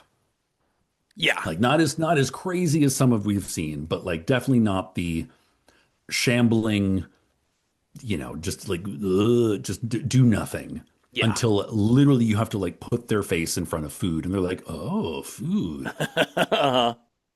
So this is like these zombies have mobility, Yeah. agility, and like six zombies get into this dude's machine gun place. Yes. Well, they are hearing Andy get into because they sent walkie-talkies over to him Hmm. too. So there's some fighting and Andy gets on the walkie. He's like, "All right, I'm all good. I got bit, but I think I'm gonna be fine." And they're like, Oh, "Uh-oh. Okay. should we tell him? No, don't. That's just that's Why a did tough they conversation. never tell him this before?" Again, this is the like if this is all about combat morality, Hmm. you don't go up to somebody who is very clearly going to die, being like, "Yeah, you're fucking done for, man." I get that. I get not telling him now. I just wonder why they didn't tell him what they had been learning. We had all this time to play Sure. chess on the roof, Yeah, yeah, yeah, but man. Officer Hill never said, Information "Okay, sharing. yeah," because Andy is the was it? No, it's the survivors in the van that tell him that Mhm. Fort Pastor fell, and then they tell Andy Fort Pastor's Yeah, no yeah, good. So like you can convey yeah, yeah, yeah, info, yeah. Info. information, info. You can convey information, and before you go pick him up Hmm. in your armed mall van, you might want to tell him, whatever you do, do not get bit because the Yeah, yeah, bite transfers it. yeah. That's all I mean to say. Hmm. No, But no, at this that's moment, they're sending this dog over to help him out. Hey, if zombies get in through your dog door, don't which get bit. which I think is so funny that like he's literally in a house made out of bullets. Uh-huh. So like even if those zombies do get in, Yeah. like I don't know. Also, could you clear a path for the dog? I mean, I guess you don't want to scare the dog off with gunfire. You Oh, need the sure. dog to come to you. The dog, like, yeah, that's the thing. I think these people are very worried about like literally one problem, whatever the problem in front of them is, Mm-hmm. that's all they can focus on. Mm-hmm. There's no like, okay, yes, we're gonna put this committee on that that Yeah, yeah, decision. yeah. Meanwhile, we need committee B working on long-term shit. Yeah. But So, I will mm, say this all leads to actually I think one of my favorite moments in this film and a lot of other sort of zombie apocalypse films, which is Andy's turn. yeah. I love this because we've established this, like Kenneth, says something and, the binoculars go up and the whiteboard goes up and they're like, "Oh, wait, he's saying something." And he's not writing on the board. It's just like a smear of blood. Oh, it's so good. Yeah. I love it. That's really Love good. it. Um, well, because of the commotion, Nicole has gotten all the way down to the garage and to the loading dock and taken that cargo van and driven it over to Andy's and Girl. run inside to save the dog. Okay. This is bonkers. The other thing is, as we enter the final act of our film, Yeah. and we've been watching this relationship with Andy this whole time, there he Yeah. is. There's no way over Mm-hmm. to him. Mm-hmm. Oh, yeah. Oh, you know what? You know what I just realized, you guys? Oh, there's some pipes. Yeah, there's a whole sewer system connecting Yeah. both buildings. Oh, yeah. We totally could have gone in underneath the whole time. He could have gone over here. Fucking kidding Nobody me. thought, no one thought to bring this up in the committee. Oh my God. So they're going to do a rescue mission through the sewer system. Mhm.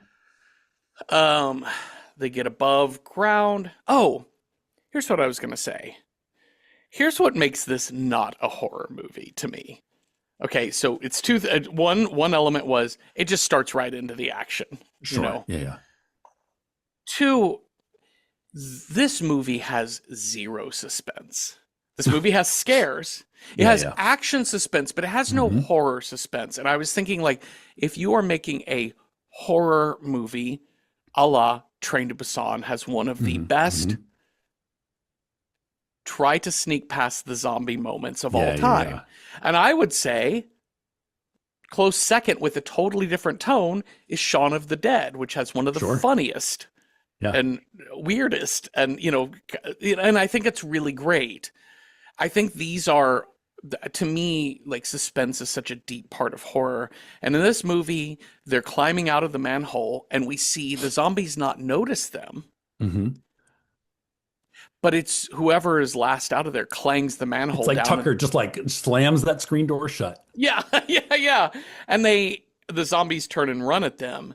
And it's more like a military film where you set off an alarm or something, or a Hmm. heist movie, Yeah, yeah, yeah. as Yeah. opposed to a horror film is, I don't know. That was just, it was in this moment that I'm like, oh, this isn't a horror movie at all, other than it's zombies. It's just an action film. I guess in the same way that Aliens isn't really a horror film, but Aliens does suspense really fucking Yeah, yeah, yeah. well. Yeah.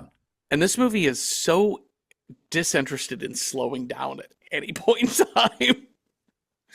If heads aren't exploding, we're not doing it right. Yeah, come on, like let's get to it. Yeah. Anyways, we make it over there, blood and action, gunshots, and we get inside the building, and it's zombie Andy, and Ken has to say, "I'm sorry, brother," and Yeah. blow his head off. Nicole has chips, but also, hey guys, we are in the the The gun armory. store. Yeah, we're Yeah, in the armory. load up guns and ammo. Um, they get back into the sewers, but the zombies are following. Poor Tucker gets attacked. Yeah. But we The do get the like ultimate kind of platoon-esque, yeah. like his legs may be gone, but he can still shoot guns Mm-hmm. as CJ drags him by the collar so he can like shoot at the zombies coming at their rear. Mm-hmm. It's really good. And at the end, Tucker's like, shoot me. As the Yeah, zombies yeah, are upon him, and CJ does. Shoots him yeah. and runs. It's very matter of fact. And this is where CJ excels Hmm. at, he needs to be told what to do. Yeah. He's a very good tool. Yeah. And because he mistakes the power he has at the beginning because he's just given power, but he doesn't know what to do with it other than Yeah. abuse it. And here he's given a job, and he's really, really proud of the job he's doing. Okay, so Anna lets them in. They are surrounded. Steve is not present to open the door because Steve is absorbed in his own bullshit. Okay. Yeah. The mistake, clearly. Uh-huh. But also, like, I don't know. One would think just leave the door open and put somebody at that door. Yeah. That's not Steve, but I think we all know how this is going to go. Yeah. And then again, it's all right, you guys. It is time to go. Hop Yeah, on we the gotta, elevator. Muzak. yeah, It's very James Gunn 2004 type of humor. Like, I like this song, and everyone yeah. just kind of stares at CJ. They have two buses. They have lead bus that has a snowplow on the front of it. Chompers. Chompers. That Nicole's job was just to paint teeth on the plow. Well, Great hey, job. that's some character development. We know she, in the pain Mm-hmm. of losing her father, she develops an unhealthy attachment to a dog, Oh, and she likes to graffiti shit. yep. Great. Great. She and Terry are kind of becoming a bit of a flirty little item, Their but boyfriend, their boyfriend, girlfriend. they get separated in two different vans, but these vans make it out of there. And they don't make it far out of the mall before they are overwhelmed by the zombies, who are now like rocking their bus back and forth. And this is where CJ takes a propane tank and a flare, Mm-hmm. straps the flare to the propane tank, Yeah. chucks it out, then takes a rifle to shoot it to blow it up. Now, this is such an interesting choice. They zoom in on this zombie who catches I know, it. right? And And it's like a this big, like, bodybuilder zombie. and the zombie seems to have an expression on his face like, "Oh shit, I see what you're about to do." Yeah. Like the intelligence is almost there to throw the grenade back, Yeah. but not quite. Okay. Well, he shoots it and it blows up. Giant explosion, like the size of the gas station in Act Yeah. 1 exploding. Yeah. Does really no damage to their vans or them, but Lucky. it wipes out all these zombies and they drive away. The thing is, they drive away at like 90 miles an hour, Right. as opposed to like, I don't know, a healthy 25.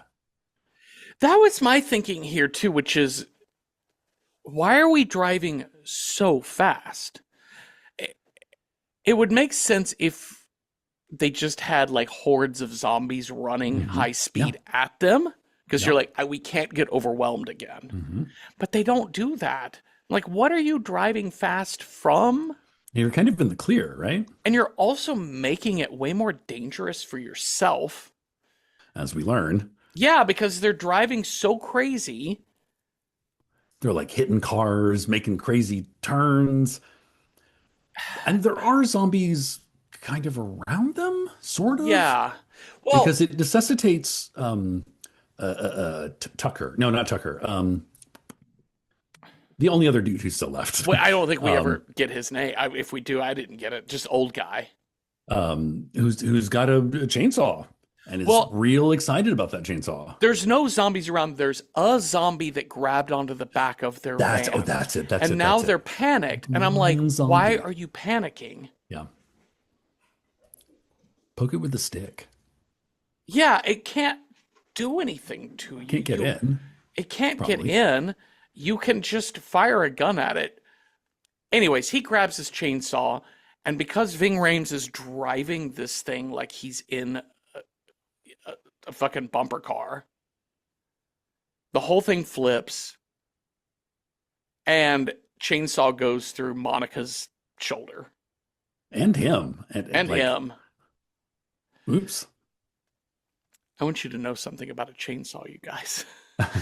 While the operator could definitely saw through a person's like shoulder blade Mhm. if you really held down tight to it. The moment it chops into the operator, chainsaw's done because it needs you to be holding on to the trigger to keep it going. It doesn't just run on its own.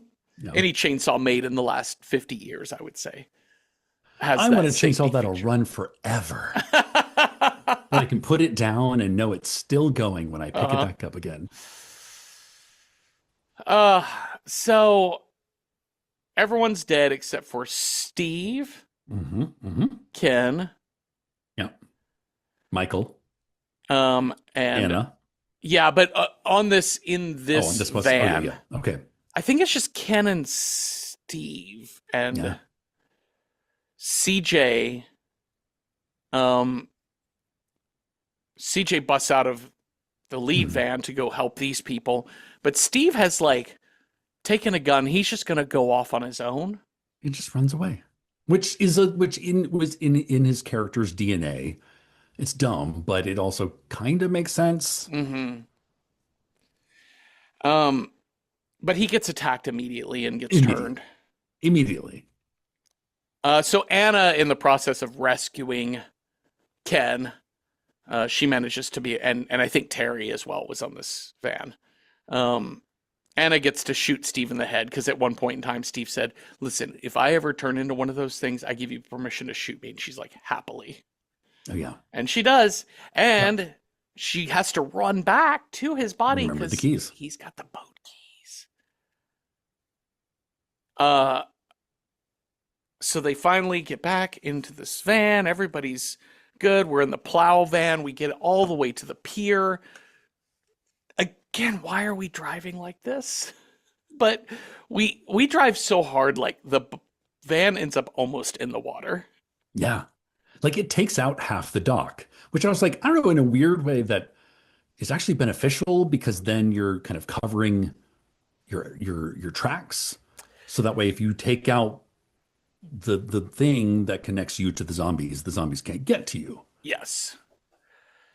And I think the idea is going to be that CJ is the last one to get out of the van and he's like, "I'll cover you." He gets overrun. He uses a flare and a pistol to light up the propane tank inside that van, which blows up all these zombies and creates a flame barrier to the marina. Yeah. And I think we've talked about this when we watched the original Dawn of the Dead. The useful death is like one of the most, like, I don't know, I find it one of the most interesting tropes in horror movies. Yeah. The like, I know I'm gonna die. I know I'm gonna be a zombie, but I've only got like 15 minutes. Yep. What can I do in those 15 minutes to be the coolest fucking character you've ever seen? Yeah. And it's always kind of given a very elaborate mousetrap kind of ending. Yeah. Like you come up through a lift with a thing and you look like a badass and, like you're given the hero's death. And CJ gets his. Yeah. Yeah, he's come full circle throughout this movie. And, his kind of counterpoint early on was Michael. Michael, who is much more of the kind of leader type. Like he is he, like Anna, is he's a problem solver. Yeah. There's been this ongoing, for me, meaningless, it did nothing. The useless relationship between the two of them? Yeah, between him and Anna. I'm like, keep going, you guys. I'm not buying any of this. This is silly, but it's fine. They have, they're will they, won't they? They're totally in love. They're just great. Like to hold hands. But at the dock, he's like, "Here, I'll give you guys a push away from the dock. Bon voyage. Look, I got bit on the arm. I'm just gonna stay here and enjoy the sunrise." "No, baby, I love you. No, you can make it." And he's like, "You know very well that I can't. And I might just stay here a while and enjoy the sunrise." And then we see the zombies kind of now starting to come onto the dock. And he pulls out the pistol from his pocket, and then it just cuts to a shot of the boat going off into the sunset. Yeah. And I think Anna's face. I just want to point out, it would have to, well, maybe it has to be sunrise. But he does say sunset. No, he does say, he says sunrise. He says sunrise. Okay, good. Because Yeah, yeah. if they're on Lake Michigan, the sun do not set over Lake Michigan from Milwaukee. Um, anyways, he does say sunrise. I'm sorry. That was me just looking for a nit to pick. But I think what bothered me here, and it was minor, and I was like, oh, what a terrible way to end the film because we just see the boat going off into the sunrise, and then we hear the gunshot, Hmm. and then it snaps to credits. And I was like, what a bummer of a way to end the film. And then these credits said, no, hold my beer. Oh no. Hey, do you want to see some Girls Gone Wild? No. Well, you're gonna. Because I was a little I mean, not confused, but for a moment it's a credit or two, and then it's Steve with his like little captain's hat on Uh-huh. with a girl who looks very much like Nicole, Yeah. having fun on a boat. I was like, Yeah. wait, was she is the what the did she know him before this? Nope, just another nice looking white girl. Yeah. And it's Terry. Then we see Anna from the video camera's point of view, and she's like, "What are you doing?" And it's Terry Mhm. saying, "Oh, I found Steve's camera." Yeah. I'm going to document our discovering a new world, a totally uninhabited, completely safe, Hmm. like Roanoke, you know? There's nobody there. If you've ever wanted to develop some type of a liver disease, if that's in your hopes and dreams, Hmm. Hmm. then play a drinking game where you take a shot every time somebody says, "Get that camera out of my face." Yeah. Just stir it. You will have 4 shots of Yeah. pure alcohol just in a 2-minute period for this Yeah. credit Hmm. sequence. Okay. I mean, it's interesting because, what was sort of romanticized as we're going to literally escape to a desert island. Hmm. I think what this footage is doing is kind of showing the unfortunate realities of this plan. Yeah. Because it's like a shot of a jug of water being completely empty, a shot of Kenneth trying to put out a fire Yeah. below deck that they've done because none of them, I'm assuming, none of them know how to operate the machinery of a boat. Yeah. What direction are we going? Yeah. I think to me, and this goes back to I think a combination of Zack Snyder and James Gunn. To me, it's tonal. You know what I Mm, mean? Like nobody wants to have to go to a funeral. Nobody wants to hear a eulogy for someone they mm, loved and lost. But we do it because there's a catharsis to it. And the mm. same with horror, it's really sad to watch a nihilistic ending, but with the right tone, we're carried through that and we can Yeah. process it. And to me, this is the equivalent of going to a funeral and having the priest say the same words, make the same points, but he's wearing a sleeveless shirt and a trucker hat. Oh, Do you so know what I mean? it's like the priest and the monkey is a great example. Mm, Do you remember no. the priest from the monkey? Oh, yeah, yeah, yeah, yeah. Like it's exactly what you're saying, where it's Yeah. like a young kind of doofus sort of priest who is Hmm. giving the strangest eulogy because it's funny because of like but if you look at the words on the page there's nothing inherently funny about those words. It's in the delivery, it's in the tone. Yeah.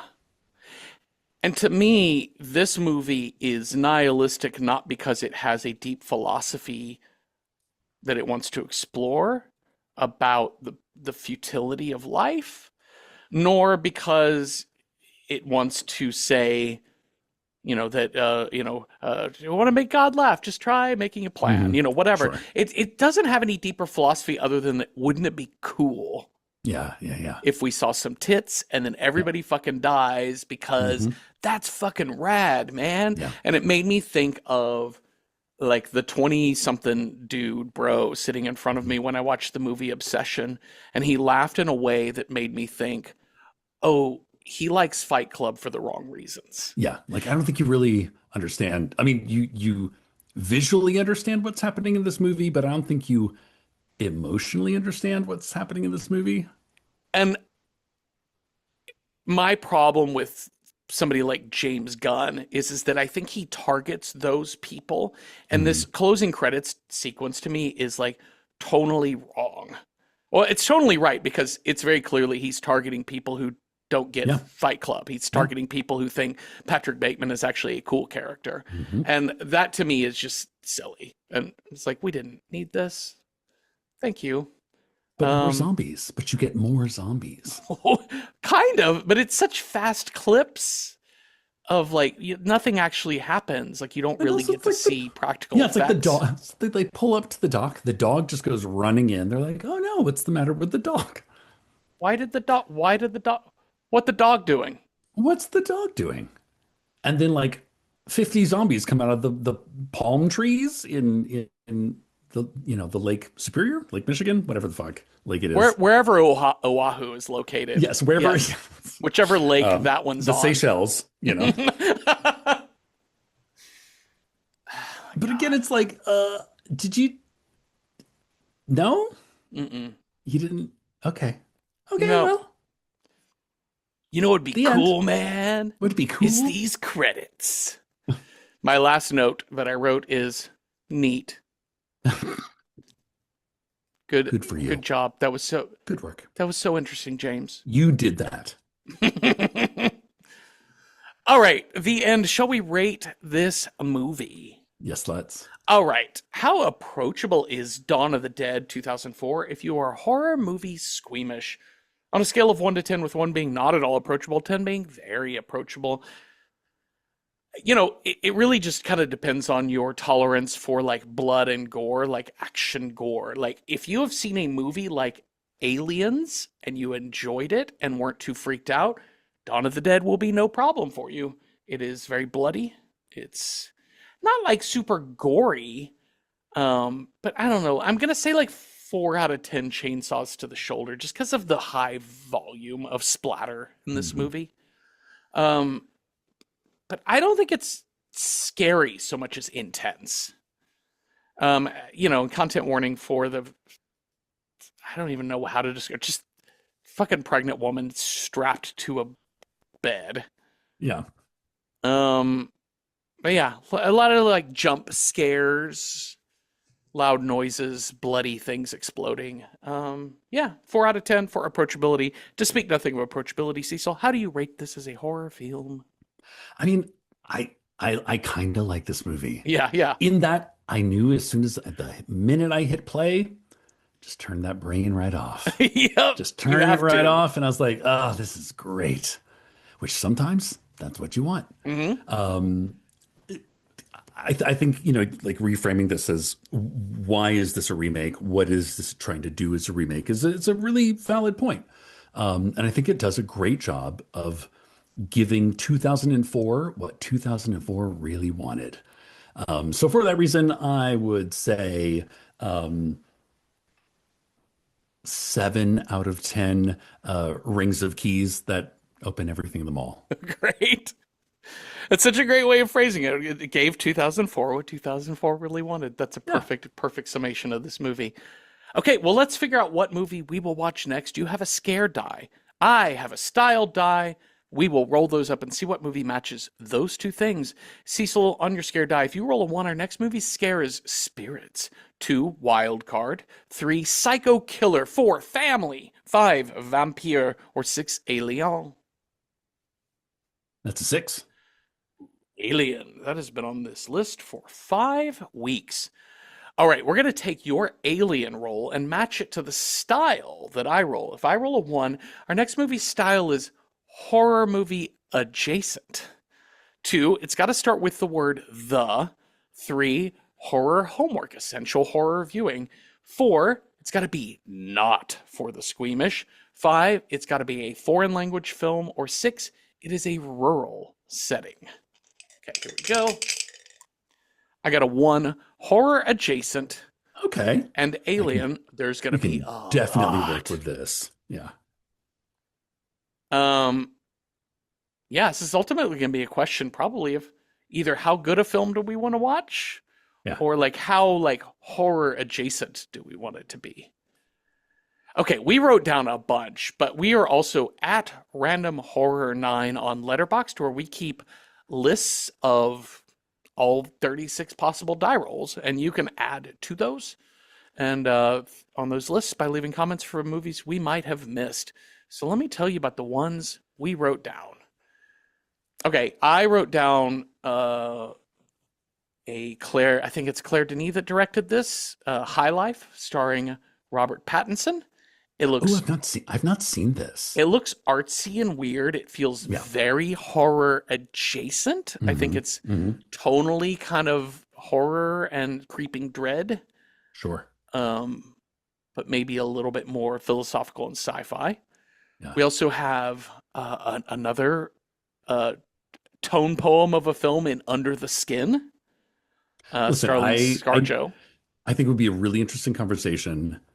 And honestly, the soundtrack is one of my favorites Mm-hmm, of a mm-hmm, horror film soundtrack. mm-hmm. We have J.J. Abrams' Super 8, which is very Okay. Steven Spielberg light sort Yeah. of Yeah. Yeah. vibe here. We also have the Ted Chiang adaptation film, Arrival. Yes. Incredible film. Yes. Like probably one of the smartest alien invasion Mm-hmm. films like ever. Mm-hmm. We have James Cameron's The Abyss. I remember loving this as a kid when it came out, and I Yeah. would love to revisit it because I haven't seen it in like 30 years. Yeah, I was a kid when this came out too, and I really liked it. Although I remember the end caught me off guard Hmm. of like, look, oh, spaceship? What's happening? Yeah, yeah, yeah, Um, yeah. I'd like to rewatch it because I know it went through a lot of different cuts of that film. Okay, okay, okay, So I do think there has since been a director's cut that is longer and makes more sense. okay. Tim Burton's Mars Attacks. Hack, Brilliant, hack, hack, hack, hack, hack. brilliant. Yorgos Lanthimos' Bugonia from Oh my God. Best Picture nominee from last year, Jesse Plemons. Yeah, Yeah. And Emma Emma Stone. Stone, and yeah. M. Night Shyamalan's Signs. We're getting some I really mean, heavy hitting directors here. because these are all like they are horror films, but they also have, I think, more going on than just like creatures bursting out of people's chests. Mm-hmm. The Uh, classier side of horror. yes, much so, much more so. Predator Sure. from the 80s, Arnold Schwarzenegger. One of the classiest movies ever made. Absolutely. Well, we also have Prey, the Dan Trachtenberg Yeah. 2022 film, which is Hmm. kind of, I think, helped reset the Predator Hmm. franchise a little bit. It had been And through kind a of couple of iterations. reframes as more of like a survivalist Hmm. film. We have War of the Worlds by Steven Spielberg, another heavy hitter I will director. stand this movie. I've never I seen this movie. I mean, it is Steven Spielberg doing his very Steven Spielbergiest. Hmm. And it has like, I remember watching it and being like, this movie's really tense. Like, it's all the tension that we didn't get in the movie we just watched. Yeah, It's it's it's kind of Jurassic Park, but with aliens. yeah. There's also District 9, South African alien picture.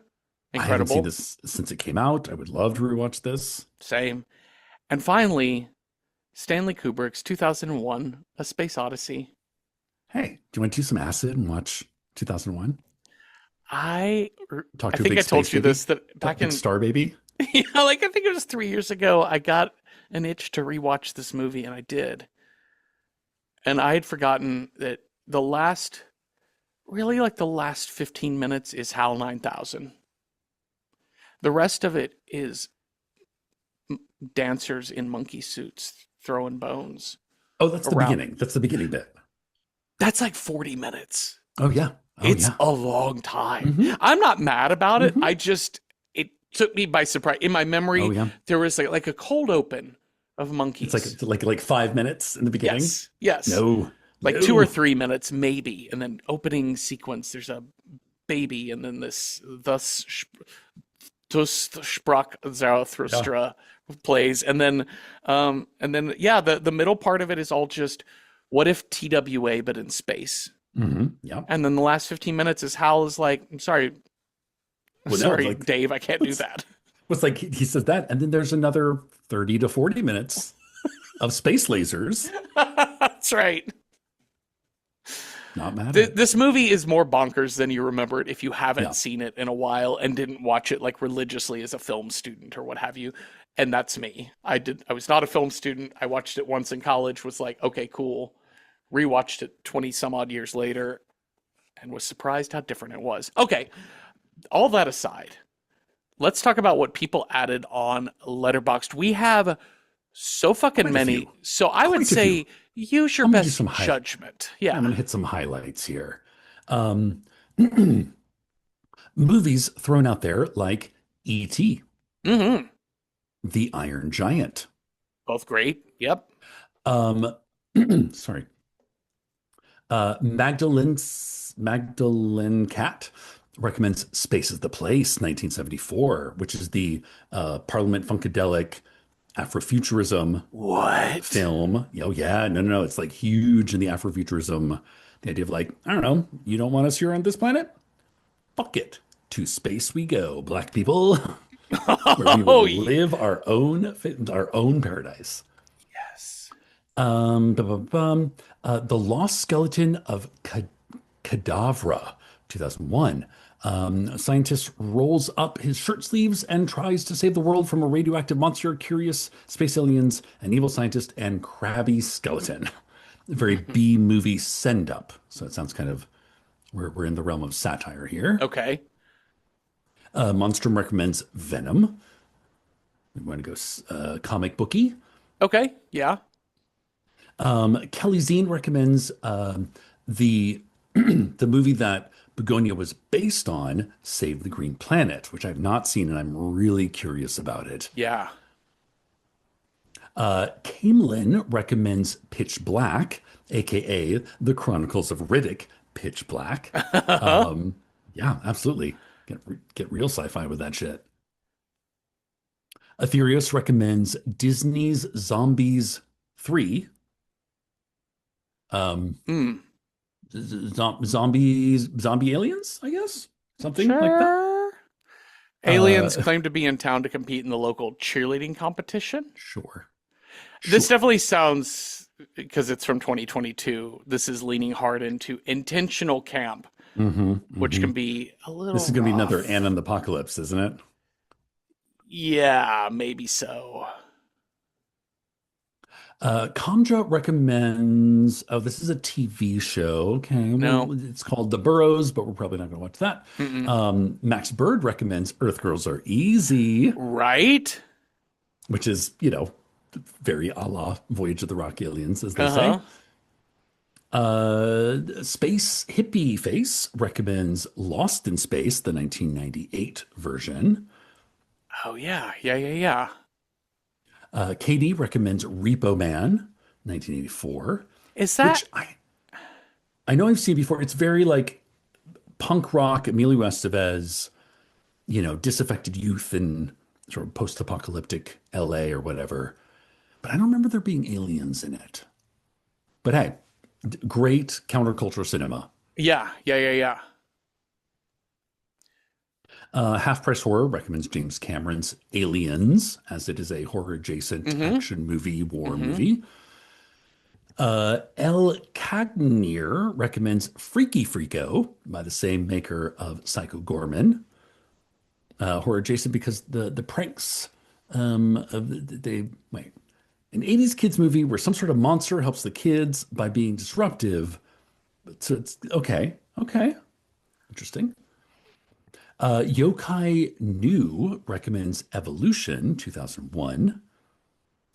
Think Ghostbusters, but with aliens. Okay. Citizen S. Kane recommends John Carpenter's Starman, which Never is seen this. it's I watched it like for the first time like a year ago. Mm-hmm. It's really touching. Okay. Like it's real. Like I mean, Jeff Bridges is like in full acting prowess at this point in his career. Interesting. Oh, and Um, Karen Allen as well. yeah, Yeah. Karen Allen's great. In a similar vein, King Commenter recommends Close Encounters of the Third Kind.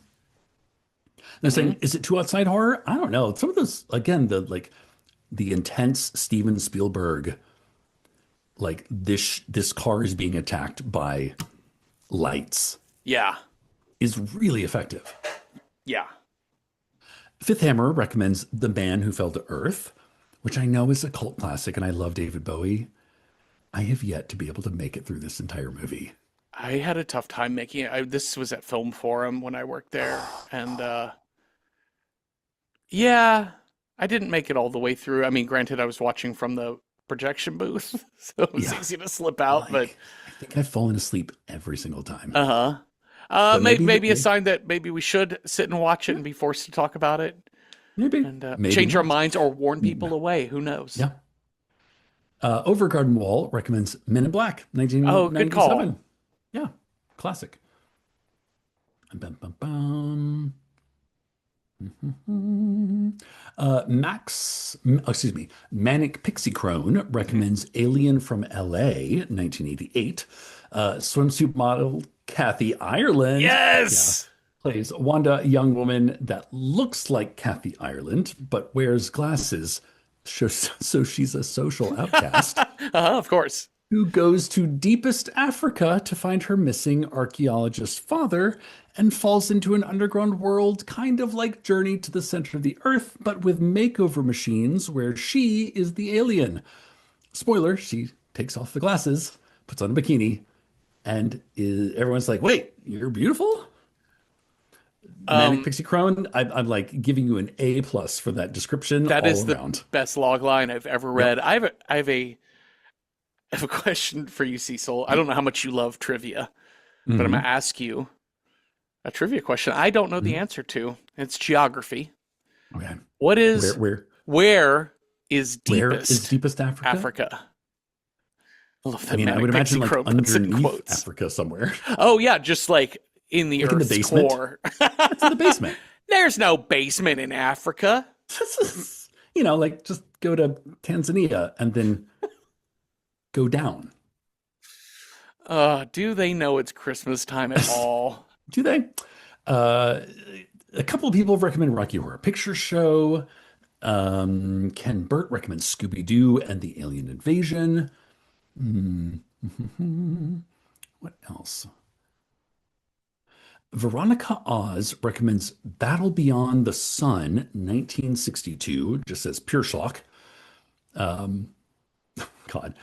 Ill-fated costumes filmed by a pre-fame Francis Ford Coppola. Yeah, this looks like a lot. And I think finally, nope, two more. Legend of Ganon recommends The World's End, which is Edgar Wright's the final movie in the Cornetto Hmm. trilogy. This is Alien Invasion. And Veronica Oz recommends The Day the Earth Stood Still, 1951, Oh yeah, that's one that's come up before. which is Uh, like in my father exclusively watched sci-fi, and he thought this is the greatest movie ever made. yeah. This is classic.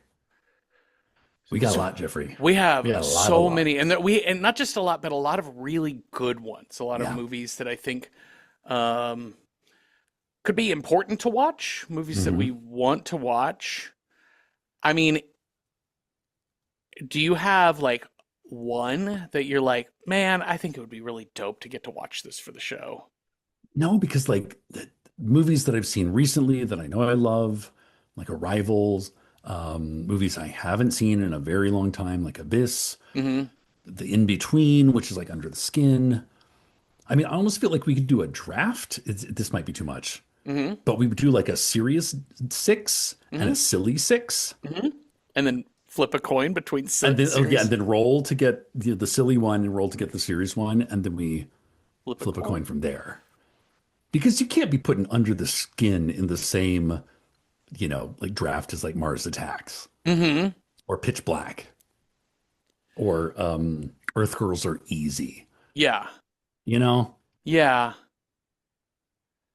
No, that's is true. that is this too involved? Am I making too much of this? Yeah, because there is a silly six, and then there's a serious six. I was trying to think if there. I don't want to like have to like do too much work for a single episode. I was trying to think if Hmm. there was like a way to do a double feature, but I don't think there's any No, guarantee of that. Yeah. because a lot of these are kind of some epics on here. Yeah. Because I'm like, Arrival and Mars Attacks is a really interesting, Sure. like, it's the opposite Yeah, yeah. approach to aliens come to Earth. Or and then you have things like District 9 in which the aliens the protagonists, the humans are the villains, like Hmm. I really do want to see Save the Green Planet as well. Oh, yeah, that's really interesting. That one. So there's a couple that feel a little homeworky to me. Like Hmm. Save the Green Planet feels Hmm. homeworky because then it's like we're Um, we're watching it because of Begonia or Space of the Place is very like film history. yeah, Day the Earth Stood Still Yeah. stood Hmm. still Hmm. is another one like that. Um, A lot of these are very Hollywood though, yeah, which I'm okay with. yeah, and then I think the best sell job of all is Manic Pixie Crone with Alien from L.A. Oh my God. Now, it's Yes. probably not worth watching, but it I don't I sounds feel like worth watching. last time we rolled aliens, we got Voyage of the Rock aliens. Yes. I feel like we should maybe Yeah. turn our attention towards something a little more worthwhile. You know what I think we should do? I think we should practice a little bit of restraint, and I Hmm. think we Hmm. should pick six. Just pick six. And we'll Okay. do in draft order. Yeah, yeah. If we pick a silly one, just make it a good one. Hmm. Do you want to pick Let's see. last or According to the challenge roll? coin, you get to um, flip. So I Oh, guess you. oh no, wait. I was thinking, no, we just pick six. Like there's no flip of a coin. We're gonna Oh, pick oh, six oh, and oh. roll one die, Okay, and okay, that six will have serious or whatever we. It okay, just pick the movies that you think would be a good conversation for the episode. okay. All right. That kind of fit the thing. We can do it like neo-futurist rules. Like you can interrupt and be like, "Well, Yeah. can I offer some feedback first before Sure, we sure, say sure. this is definitely there?" Do you want to roll or do you want to pick last? I think you get to roll then. That's what I meant the Okay, little challenge you're coin the thing. last in the draft. You wrap it up, and then Hmm. I'll roll the die. So I am going to pick first, and I'm going to say Arrival. Great. That feels the most like horror adjacent. Hmm. Hmm. I pick High Life. Oh, okay. So we've got two pretty smarty pants movies on Hmm. here. I am gonna go a little bit less smarty pants, but I think also a movie that's worth a rewatch and one that I haven't seen. I'm gonna go action and say War of the Worlds. Oh, okay, okay. I think there's something Yeah, valuable to re-examining that, especially with Spielberg's new movie that just came out. yeah. Oof. District 9. Nice. All right, do I want to get some thought-provoking smarty pantsy stuff, or do I want something a little fun? This is my last pick. I did Arrival, I did War of the Worlds. You know what would be curious? That's here's one I haven't seen, and I think it would be good to watch it. Is Prey with the Dan Okay. Hell Trachtenberg? yeah. Yeah. Hell yeah. Whoops. Final pick. I wanted to put a truly silly one on there, but I think I have to go with my gut and Save the Green Planet. Go Okay. Yeah, international. There's that's a so good many, one. It's a really good so one. many good ones. So many good ones. All right, we practiced some restraint. Those are the Hmm. six that we Hmm. picked. To refresh, if I roll a one, we're going to watch Arrival. Two, High Life. Three, War of the Worlds. Four, District 9. Five, Prey from 2022. Or six, Save the Green Planet. Here we go. That's a 6. We're going to watch Save the Green Planet. Pause real I quick literally here. just watched Begonia for the second time like a week ago. I'm so curious to see this original. I actually didn't even know that this was based off of that was based off of Save the Green Planet. Thank you, Kelly Zine, for recommending Save the Green Planet from 2002. Real quick, I have to check Yeah, make sure it's. that we can watch it.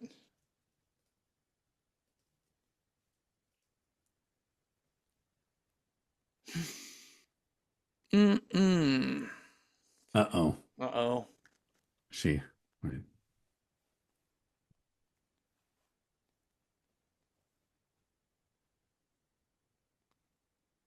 No, you have to buy it on DVD. It's the Yep. only way to watch that movie. Okay, so yeah. Woo-ha. All right. Or stream it. Subscribe Scratch to that. Arrow. Do we Because want? I think I know what I would put in its place. Mm-hmm. Maybe. Yeah, I think I do know what I'd put in its place. So let's back up. Do you want? So I'm gonna pause here. We can edit this out Yeah. to redo this. Do we want to say, actually, scratch Save the Green Planet? It's not available. What's your sixth pick? Or, Yeah. I think that's the way to do it, right? And Yeah, then we yeah. re-roll. And Yeah. do we want to re-roll the 6 or actually just re-roll No, the just die for just real? re-roll Okay, it. great. Yeah. Okay, so I'm gonna start this back and say, Cecil, I just looked and I'm sad to report that Save the Green Planet is not available for streaming. Oh no. So thank you, Kelly Okay. Zine, for that suggestion, but I don't think we can put it on our die. Do you have a sixth pick for us? I think I want to keep the spirit of it and again something international in Under the Skin. Oh, good pick. That's one I would really like to rewatch as well. It's also kind Um, of scary as well. it's upsetting. Yeah. Yeah. Okay, so here are the movies. I'm going to roll the die, and this is what we'll pick. If I roll a 1, we're going to watch Arrival. 2, High Life. 3, War of the Worlds. 4, District 9. 5, Prey from 2022. Or 6, Under the Skin. I got a 4. We are going to watch District 9. Oh hell yeah. We're going to talk about South Africa, Cecil. You know, they haven't been in the news in quite a long time. Nobody's really talking about South Africa these days. Are they all just hiding in the basement? That's right.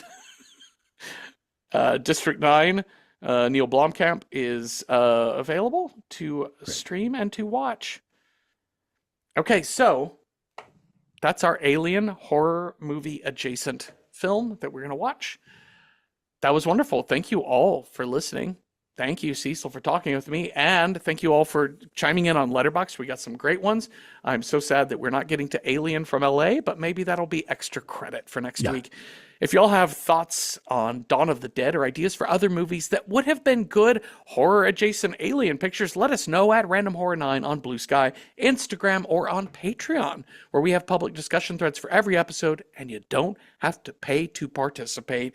So watch District 9 with us this week, and come on back next Tuesday for a new episode. Have a restful night with no one hiding their bites from you or nothing. Boo.